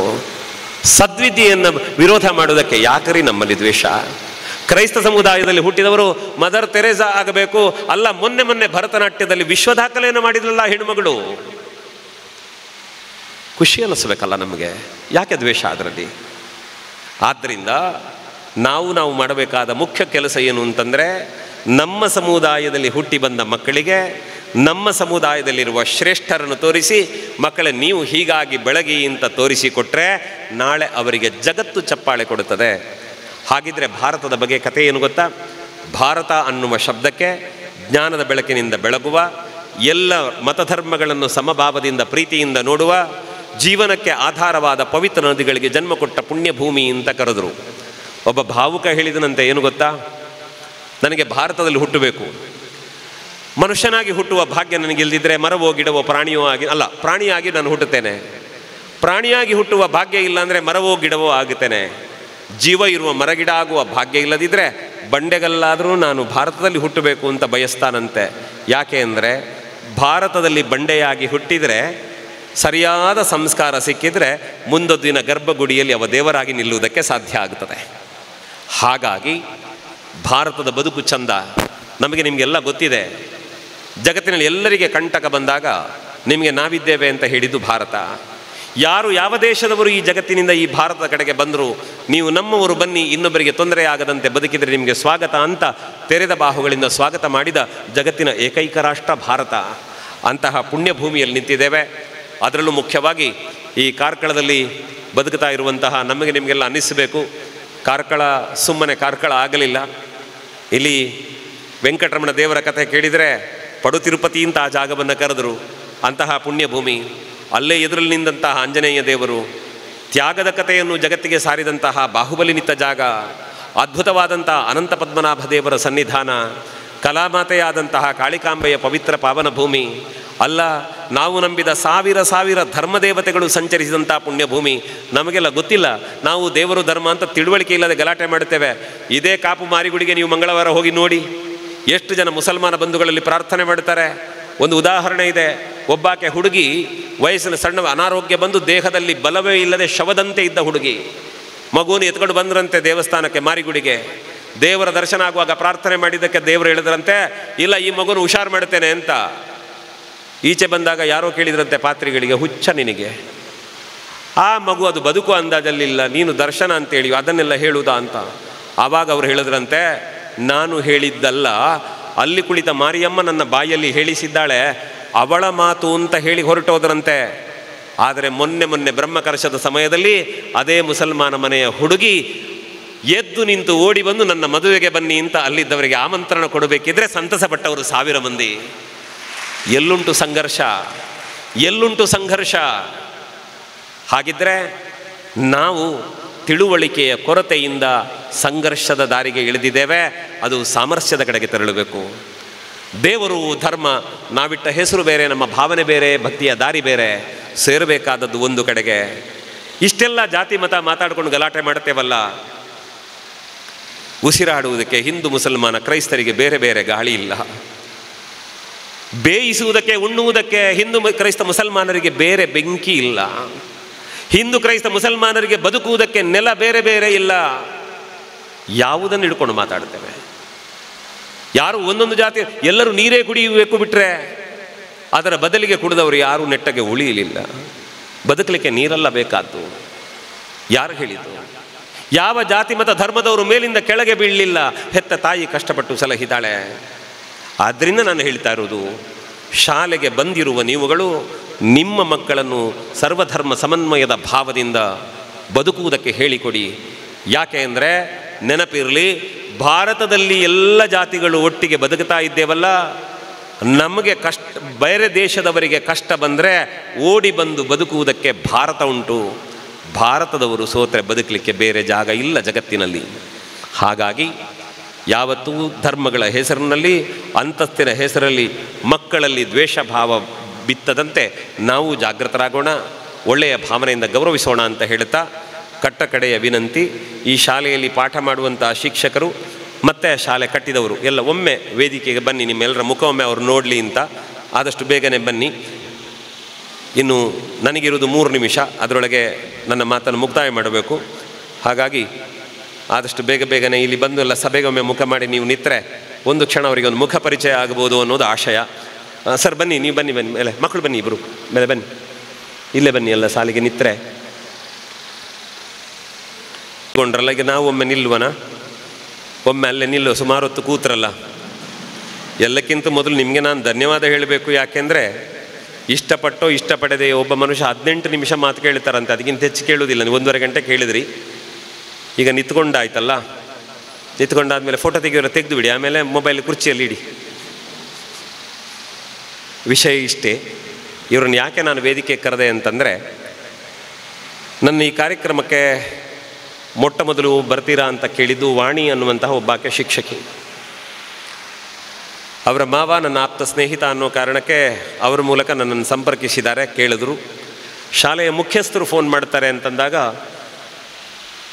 ಶ್ರೀಮತಿ ಶಶಿಕಲಾ ಅವರು ನನಗೆ ಫೋನ್ ಮಾಡ್ತಾರೆ. ಮಾತಾಡಿದೆ, ಅವರೇನು ಅಂತ ಗೊತ್ತಿರಲಿಲ್ಲ, ಆದರೆ ಆ ಮಾತಿನ ಹಿಂದಿರುವಂತಹ ಪ್ರೀತಿ ಈ ಶಾಲೆಗೆ ಬರುವಂತೆ ಮಾಡಿ ನಮ್ಮನ್ನು ಕರ್ಕೊಂಡು ಬಂದಿದೆ. ಇವರನ್ನು ಈ ವೇದಿಕೆಯನ್ನು ನಿಲ್ಲಿಸಿ ನಿಮ್ಮ ಮುಂದೆ ನಿಲ್ಲಿಸಲಿಕ್ಕೆ ಕಾರಣ ಇಷ್ಟೇ. 100 ಮನೆಯಿಂದ ಮಕ್ಕಳನ್ನು ಈ ಶಾಲೆಗೆ ಕಳಿಸ್ತಾ ಇದ್ದೀರಿ. ನೀವು ಮನೆಯ ಬಾಗಿಲು ದಾಟಿಸಿ ನಿಮ್ಮ ಮಕ್ಕಳನ್ನು ಕಳಿಸಿದ ಮೇಲೆ ಈ ಶಾಲೆಯ ಅಂಗಣಕ್ಕೆ ಬಂದು ನಿಂತಾಗ ನಿಮ್ಮ ಮಕ್ಕಳನ್ನು ನಮ್ಮ ಮಕ್ಕಳಂತೆ ಅಂತ ಪ್ರೀತಿಸಿದ ಜೀವಗಳು ಇವರೆಲ್ಲ.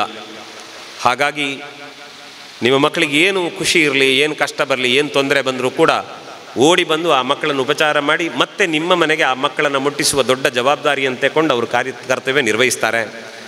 ಅದರ ಜೊತೆಗೆ ನಮ್ಗೆ ಗೊತ್ತಿರಲಿ, ನಾವೆಲ್ಲ ಫೀಸ್ ಕೊಟ್ಟಿದ್ದೇವೆ, ಅವರಿಗೆ ಸಂಬಳ ಕೊಡ್ತಾರೆ. ಜಗತ್ತಿನಲ್ಲಿ ಎಲ್ಲವೂ ದುಡ್ಡಿನಿಂದ ಮಾತ್ರ ನಡೆಯುವುದಲ್ಲ, ಪ್ರೀತಿ ಭಾವನೆಗೆ ತುಂಬ ಬೆಲೆ ಇದೆ. ಅವರಿಗೂ ಕಷ್ಟ ನಷ್ಟಗಳಿದ್ದಾವೆ. ಅವರೆಲ್ಲ ಕೋಟಿಪತಿಗಳಾಗಿ ಹಾಯಾಗಿ ತಿಂದುಂಡು ಮಲಗುವವರಾದರೆ ಇಲ್ಲಿ ಯಾಕೆ ಬರ್ತಿದ್ರು ಹೇಳಿ.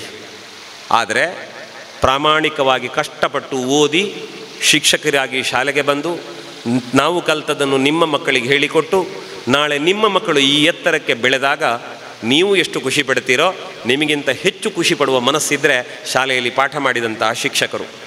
ನಿನ್ನೆ ಮುರುಡೇಶ್ವರದಲ್ಲಿ ಹಳೆ ವಿದ್ಯಾರ್ಥಿಗಳು ಅವರಿಗೆ ಪಾಠ ಮಾಡಿದ ಶಿಕ್ಷಕರಿಗೆ ಗುರುವಂದನೆ ನಿರ್ವಹಿಸಿ ಬಂದಿದ್ದೆ ನಾನು. ಎಲ್ಲಿವರೆಗೆ ಅಂತಂದರೆ ಕಾರ್ಯಕ್ರಮದ ನಂತರ ಮಾತಾಡ್ತಾರೆ, ಎಲ್ಲ ಶಿಕ್ಷಕರು ಕಣ್ಣೀರು ಹಾಕಿ ಅಳ್ತಾರೆ. ದೊಡ್ಡವರು ಮದುವೆಯಾಗಿ ಮಕ್ಕಳಾದಂತಹ ಹಳೆ ವಿದ್ಯಾರ್ಥಿಗಳು ಅವರ ಗುರುಗಳ ಮುಂದೆ ನಾನು ಮಾತಾಡ್ತಿರಬೇಕಾದ್ರೆ ಕೈ ಬೂದು ಗಳಗಳ ಅಳುತ್ತಾರೆ. ಯಾಕೆ ಅಂತಂದರೆ ಆ ಭಾವನಾತ್ಮಕವಾದಂಥ ಸಂಬಂಧದ ಸುಖ ಅನುಭವಿಸಿದವರಿಗೆ ಮಾತ್ರ ಗೊತ್ತಿರೋದು. ಹಾಗಾಗಿ ಈಗ ನಾವು ಮಾಡಬೇಕಾದ್ದೇನು ಅಂದರೆ, ನಿಮ್ಮ ಮಕ್ಕಳನ್ನು ಕಳಿಸಿ ಇಷ್ಟು ದಿವಸ ನೀವು ಶಾಲೆಗೆ ಕಳಿಸಿದ್ದೀರಿ, ನೀವು ಬಾಯಿ ಬಿಟ್ಟು ಹೇಳಿದ್ದೀರೋ ಅಥವಾ ಮನಸ್ಸಲ್ಲಿ ಅಂದುಕೊಂಡಿದ್ದೀರೋ ಗೊತ್ತಿಲ್ಲ, ಏನಾದರೂ ಇವರ ಬಗ್ಗೆ ತಪ್ಪಾಗಿ ನೀವು ಗ್ರಹಿಸಿದ್ದಿದ್ರೆ ಅದಕ್ಕೊಂದು ಕ್ಷಮೆ ಇರಲಿ ಅಂತ ನಮ್ಮ ಮನಸ್ಸಲ್ಲೇ ನಾವು ಕೇಳುವ. ನೀವು ಒಳ್ಳೆಯದನ್ನು ಹೇಳಿದ್ದೀರಿ ಅಂತಾದರೆ ಅದಕ್ಕೆ ಇವರು ಮಾನಸಿಕವಾಗಿ ನಿಮಗೆ ಧನ್ಯವಾದವನ್ನು ಹೇಳ್ತಾರೆ. ಅಲ್ಲ, ಇವರಿಂದ ನಿಮಗೆ ನಿಮ್ಮ ಮಕ್ಕಳಿಗೆ ಏನಾದರೂ ಕಾರಣವಿಲ್ಲದೆ ನೋವಾಗಿದೆ ಅಂತಾದರೆ ಅದಕ್ಕೆ ಅವರು ಕ್ಷಮೆ ಕೇಳುವುದಕ್ಕೆ ಸದಾ ಸಿದ್ಧರಿದ್ದಾರೆ. ಯಾಕೆ ಅಂದರೆ ಎಲ್ಲರ ಮುಂದೆ ಬಾಗಿದ ಕಾರಣದಿಂದಲೇ ಅವರು ಇವತ್ತು ಈ ಎತ್ತರಕ್ಕೆ ಏರಿದ್ದು ಕೂಡ. ಹಾಗಾಗಿ ನಿಮಗೆ ಅವರಿಂದ ನೋವಾದರೆ ಅವರು ಕ್ಷಮೆ ಕೇಳುತ್ತಾರೆ, ಅವರಿಂದ ನಿಮಗೆ ನೋವಾದರೆ ನೀವು ಕ್ಷಮಿಸ್ತಾ, ಇವರಿಗೆ ನಿಮ್ಮಿಂದ ನೋವಾದರೆ ನೀವು ಕ್ಷಮೆ ಕೇಳುತ್ತಾ ನಮ್ಮ ಸಂಬಂಧಗಳನ್ನು ಬೆಸೆದುಕೊಳ್ಳಬೇಕು. ದಯವಿಟ್ಟು ಪಕ್ಕ ಯಾರ್ಯಾರೋ ಹೇಳ್ತಾರೆ ಅಂತ ಕಿವಿ ಕೊಡಬೇಡಿ. ಯಾವ ಶಾಲೆಯ ಬಗ್ಗಾದರೂ ಮಾತಾಡಲಿ, ನಿಮಗೆ ಇರುವ ಗೊಂದಲಗಳನ್ನು ಶಾಲೆಗೆ ಬಂದು ಹೇಳಿ. ಎಲ್ಲೋ ಒಳ್ಳೆಯ ವ್ಯವಸ್ಥೆ ಉಂಟು ಅಂದರೆ ಶಾಲೆ ಬದಲಾಯಿಸುವ ಬದಲು ಇಂಥ ಶಾಲೆಯಲ್ಲಿ ಇಂಥದ್ದು ವ್ಯವಸ್ಥೆ ಇದೆ ಮಾಡಬಹುದಾ ಅಂತ ಕೇಳಿ. ಶಾಲೆಯ ಫೀಸಲ್ಲಿ ವರ್ಷಕ್ಕೆ 100-500 ಹೆಚ್ಚಾದರೆ ದಯವಿಟ್ಟು ಇನ್ನೋದಕ್ಕೆ ಹೋಲಿಸಿ ನೋಡಿ ಚರ್ಚೆ ಮಾಡಬೇಡಿ. ಯಾಕೆ ಅಂದರೆ 5 ರೂಪಾಯಿಗೆ ಸಿಕ್ಕುವಂತಹ ಟೊಮೆಟೊ ಸೀಸನ್ನಲ್ಲಿ 150 ರೂಪಾಯಿ ಆದಾಗ ಬಾಯಿ ಮುಚ್ಚಿ ತಂದವರು ನಾವು. ದುರಭ್ಯಾಸಕ್ಕೆ ಒಳಗಾದವರು, ಎಲ್ಲೋ ಎಷ್ಟೋ ದುಡ್ಡು ಕೊಟ್ಟು ಕುಡಿತಾ ಇದ್ದವರು ಕದ್ದು ಮುಚ್ಚಿ ಮತ್ತಷ್ಟು ಇಡೀ ದಿನ ದುಡ್ಡು ಕುಡಿದು ಬಂದಂಥ ಜನ ಇದ್ದಾರೆ ಸಮಾಜದಲ್ಲಿ. ಎಲ್ಲದಕ್ಕೂ ಬೆಲೆ ಇರುತ್ತದೆ ಅಂದ ಮೇಲೆ ನಮ್ಮಿಂದ ಗೌರವ ಸಂಭಾವನೆ ಪಡೆದು ಶಾಶ್ವತವಾದ ವಿದ್ಯೆ ಕೊಡುವವರಿಗೂ ಬದುಕುಂಟು, ಖರ್ಚು ವೆಚ್ಚಗಳು ಉಂಟಲ್ಲ, ಅವರನ್ನು ಅರ್ಥೈಸಿಕೊಳ್ಳೋಣ. ಹಾಗಾಗಿ ಒಟ್ಟಾರೆಯಾಗಿ ಈ ಶಿಕ್ಷಣ ಸಂಸ್ಥೆಯಿಂದ ನಿಮಗೆ ನೋವಾದರೆ ಕ್ಷಮಿಸಿ, ನಿಮಗೆ ಸಂತೋಷ ಆಗಿದರೆ ಅಭಿನಂದನೆ ಹೇಳಿ, ನಿಮ್ಮಿಂದ ಇವರಿಗೆ ನೋವಾದರೆ ನೀವು ಕ್ಷಮೆ ಕೇಳಿ, ನಿಮ್ಮಿಂದ ಸಂತೋಷ ಸಿಕ್ಕಿದ್ದಾದರೆ ಖುಷಿಪಡಿ. ಮುಕ್ತಾಯದ ಕತೆ ಇಷ್ಟೇ. ಇವತ್ತೇನು ಇವರಿಗೆ ಉಡುಗೊರೆ ಕೊಡಲಿಕ್ಕಿಲ್ಲ. ಸಾಧ್ಯ ಆದರೆ ಪೋಷಕರೆಲ್ಲ ಸೇರಿ ಮುಂದಿನ ವರ್ಷ ಶಿಕ್ಷಕರ ದಿನಾಚರಣೆ ಬರುವಾಗ ಅವರನ್ನೆಲ್ಲ ಕೂರಿಸಿ ಹೀಗೆ ಸ್ವಯಂ ಪ್ರೇರಣೆಯಿಂದ ಬಂದು ಅವರಿಗೊಂದು ಗುಲಾಬಿ ಹೂ ಕೊಟ್ಟು ನಮ್ಮ ಮಕ್ಕಳಿಗೆ ಬದುಕು ಕೊಟ್ಟಿದ್ದೀರಿ ಅಂತ ನೀವು ಕೈ ಮುಗಿದು ಧನ್ಯವಾದ ಹೇಳಿದರೆ ಅದಕ್ಕಿಂತ ದೊಡ್ಡ ಕೃತಜ್ಞತೆ ಇಲ್ಲ. ಹಾಗಾಗಿ ಆ ಪ್ರೀತಿಯಿಂದ ಬೆಸೆದುಕೊಳ್ಳಿ. ಆದರೆ ಇವತ್ತು ಬಹುಶಃ ಯಾರೂ ಉಡುಗೊರೆ ತಂದಿರಲಿಕ್ಕಿಲ್ಲ. ಹಾಗಾಗಿ ದೇವರು ಕೊಟ್ಟ 2 ಕೈ ಉಂಟು. ಅದಕ್ಕೊಂದು ಸನ್ನಿವೇಶ ಹೇಳ್ತೇನೆ, ಆಮೇಲೆ ಚಪ್ಪಾಳೆ ಕೊಡಿ. 2 ಕೈ ಉಂಟು ಅಂತ ಯಾಕೆ ಹೇಳಿದ್ದು ಗೊತ್ತಾ? ಮನೆಗೆ ಹೋದ್ಮೇಲೆ KS ರಾಜಣ್ಣ ಅಂತ ಟೈಪ್ ಮಾಡಿ ನೋಡಬೇಕು ನೀವು ಯೂಟ್ಯೂಬಲ್ಲಿ. ಆ ಮನುಷ್ಯನಿಗೆ 2 ಕೈ ಮತ್ತು 2 ಕಾಲಿಲ್ಲ. ಅವರಿಗೆ ಪದ್ಮ ಪ್ರಶಸ್ತಿ ಬಂತು. ಅವರನ್ನು ಸಂದರ್ಶನ ಮಾಡುವಾಗ ಹೇಳ್ತಾರೆ, ಈ ದೇಶದ ಪ್ರಧಾನಿಯಲ್ಲಿ ನನ್ನ ತಾಯಿ ತಂದೆಗಳನ್ನು ನೋಡಿದೆ. ಒಳ್ಳೆಯ ಸನ್ನಿವೇಶದಲ್ಲಿ ಚಪ್ಪಾಳೆ ತಟ್ಟುವ ಅಂತೇಳಿದರೆ ನನಗೆ ದೇವರು ಕೈಯನ್ನು ದೇವರು ಕೈ ಕೊಡಲಿಲ್ಲ ನನಗೆ. ಆದರೆ ನನಗೆ ಪದ್ಮ ಪ್ರಶಸ್ತಿ ಬರುವಾಗ ಜಗತ್ತಿನ 140 ಕೋಟಿ ಭಾರತೀಯರು ಚಪ್ಪಾಳೆ ಕೊಟ್ಟರಲ್ಲ, ನನ್ನ ಬದುಕು ಸಾರ್ಥಕ ಅಂತಾರೆ. ಅಂದರೆ ಚಪ್ಪಾಳೆ ತಟ್ಟುವುದಕ್ಕೆ ಕೈ ಇರುವಾಗ ನಾವು ಚಪ್ಪಾಳೆ ತಟ್ಟಲಿಲ್ಲ, ಕಳ್ಕೊಂಡಾಗ ಚಪ್ಪಾಳೆಯ ಬೆಲೆ ಗೊತ್ತಾಗುತ್ತದೆ. ಆದರೆ ಹಾಗಲ್ಲ, ಇವತ್ತು ನೀವು ಚಪ್ಪಾಳೆ ಕೊಟ್ಟರೆ ಭವಿಷ್ಯತ್ತಿನಲ್ಲಿ ನಿಮ್ಮ ಮಕ್ಕಳಿಗೆ ಈ ಜಗತ್ತು ಚಪ್ಪಾಳೆ ಕೊಡುವಂತೆ ನಿಮ್ಮ ಮಕ್ಕಳು ಬೆಳೆಯಬೇಕು ಅನ್ನೋದು ನಮ್ಮ ಆಶಯ. ಆ ಕಾರಣಕ್ಕೆ ನಿಮ್ಮ ಅಪ್ಪ ಅಮ್ಮ ನೀವು ನಂಬಿದ ದೇವರನ್ನು ಪ್ರಾರ್ಥನೆ ಮಾಡ್ತಾ ಇವರಿಗೆಲ್ಲ ಒಂದು ಧನ್ಯವಾದ ಅಂತ ಜೋರಾದ ಚಪ್ಪಾಳೆಯ ಮೂಲಕ ಒಂದು ಕೃತಜ್ಞತೆ ಅವರಿಗೆ ಹೇಳಿಬಿಡಿ ಅಂತ. ಶಿಕ್ಷಕರು ಓಡಬೇಡಿ, 1 ನಿಮಿಷ ನಿಲ್ಲಿ. ಇಷ್ಟು ಚಪ್ಪಾಳೆ ಸದ್ದು ಕೇಳಿದ್ರಲ್ಲ, ಈಗ ಮಕ್ಕಳಿಗೆ ಚಪ್ಪಾಳೆ ಹೇಳಿಕೊಡಬೇಕಾದವರು ಟೀಚರ್ ಆದ್ದರಿಂದ ಅವರಿಗೆಲ್ಲ ಒಳ್ಳೆಯದಾಗಲಿ ಅಂತ ನೀವೆಲ್ಲರೂ ಸೇರಿ ಒಮ್ಮೆ ಚಪ್ಪಾಳೆ ಕೊಡ್ತೀರಾ ಅವರಿಗೆ, ಶಿಕ್ಷಕರೆಲ್ಲ ಸೇರಿ ಒಂದು ಚಪ್ಪಾಳೆ ಕೊಡಿ, ಸಂಕೋಚ ಬೇಡ. ನೋಡಿ, ಚಪ್ಪಾಳೆಯ ಸದ್ದು ಜೋರುಂಟು, ಸಾಕು ಸಾಕು ಸಾಕು. ನೀವು ನಿಮ್ಮ ಜಾಗಕ್ಕೆ ಹೋಗ್ಬೋದು, ನಾನು ನನ್ನ ಜಾಗಕ್ಕೆ ಹೋಗುತ್ತೇನೆ. ಎಲ್ಲರೂ ಕೂತ್ಕೊಳ್ಳಿ. ಬಂಧುಗಳೇ, ಎಲ್ರಿಗೂ ಒಳ್ಳೆಯದಾಗಲಿ. ಭಾರತೀಯರಾಗಿ ಬದುಕೋಣ. ನಮ್ಮ ನಡುವೆ ಪ್ರೀತಿ ವಿಶ್ವಾಸ ಯಾವತ್ತೂ ಇರಲಿ. ಇನ್ನೂ ಮಾತನಾಡೋದಕ್ಕೆ ಸುಮಾರು 2-2.5 ಗಂಟೆ ಇನ್ನೂ ಮಾತಾಡೋದಾದ್ರೂ ವಿಷಯ ಇದೆ. ಹಾಗಂತ ಭವಿಷ್ಯತ್ತಿನಲ್ಲಿ ಅನೇಕರು ಮಾತುಗಾರರು ಈ ವೇದಿಕೆಗೆ ಬರ್ತಾರೆ. ಎಲ್ಲ ಮಾತುಗಳನ್ನು ಕೇಳಿ. ಮತ್ತು ದೊಡ್ಡಸ್ತಿಕೆಗೆ ಹೇಳುವುದಲ್ಲ, ಯೂಟ್ಯೂಬಲ್ಲಿ ನನ್ನ ಹೆಸರನ್ನು ಟೈಪ್ ಮಾಡಿದ್ರೆ 100 ವೀಡಿಯೋಗಳು ಬರ್ತವೆ. ಅದರಲ್ಲಿ ಕಾಪುವಿನ ಲೀಲಾಧರ ಶೆಟ್ಟರ ಬಗೆಗಿನ ಬೇರೆ ಬೇರೆ ವೀಡಿಯೋಗಳೆಲ್ಲ ಇದ್ದಾವೆ. ದಯವಿಟ್ಟು ಅದನ್ನು ನೋಡಿ, ಸಾಧ್ಯ ಆದರೆ ಮಕ್ಕಳಿಗೆ ತೋರಿಸಿ ಒಳ್ಳೆಯದು ಅಂತ ಕಂಡದ್ದನ್ನು. ಮೊನ್ನೆೊಬ್ಬರು ಹೇಳಿದ್ದಾರೆ, ನೀವು ಭುವನೇಂದ್ರಕ್ಕೆ ಹೋಗಿ ಮಕ್ಕಳಿಗೆ ಬೈದಿದ್ದೀರಿ ಅಂತ. ಬೈದದ್ದು ಯಾಕೆ ಅಂದರೆ ಮಕ್ಕಳು ಮಾಡಿದ ಅಧಿಕ ಪ್ರಸಂಗಕ್ಕೆ, ಹೊರತು ಮಕ್ಕಳು ನಮ್ಮ ದ್ವೇಷಿಗಳೇನೂ ಅಲ್ಲ. ಆದ್ದರಿಂದ ಸರ್ವಧರ್ಮ ಸಮಾಜದಲ್ಲಿ ಬದುಕೋಣ. ಕಾರ್ತಿಕ ಮಾಸ ಇದು, ಎಲ್ಲೆಲ್ಲರ ಕಡೆ ಲಕ್ಷ ಲಕ್ಷ ದೀಪ ಹಚ್ಚುವಂತಹ ಪುಣ್ಯಗಳಿಗೆ. ಹಾಗಾಗಿ ಹಣತೆಯ ದೀಪದಲ್ಲಿ ಮಗುವಿನ ಮುಖದಲ್ಲಿ ರಾಮನನ್ನು ಕಂಡ ಶಿಲ್ಪಿಗಳಿರುವ ನಾಡು ಇದ್ದರೆ ಅದು ಭಾರತ. ಹಾಗಾಗಿ ದೀಪ ಇಲ್ಲದೆ ಯಾರೂ ಬದುಕಲಿಕ್ಕೆ ಆಗುವುದಿಲ್ಲಲ್ಲ. ಕಾರ್ತಿಕ ಮಾಸದ ಈ ದೀಪೋತ್ಸವಗಳು ನಮ್ಮೆಲ್ಲರಿಗೂ ಅಂತಹ ಸಂತೋಷವನ್ನು ಕೊಡಲಿ. ಎಲ್ಲರ ಬದುಕಿನಲ್ಲಿ ಸುಖ ಸಂತೋಷ ನೆಮ್ಮದಿಯ ಬೆಳಕಾಗಲಿ. ತಾಯಿ ಭಾರತಾಂಬೆಯ ನಿತ್ಯ ದೀಪಾವಳಿಯಲ್ಲಿ ನಿಮ್ಮ ಮನೆಯ ಮಕ್ಕಳೆಲ್ಲ ಹಣತೆಗಳಾಗಿ ಬೆಳಗಲಿ ಅಂತ ಪ್ರಾರ್ಥಿಸೋಣ. ಎಲ್ಲರಿಗೂ ನಮಸ್ಕಾರ.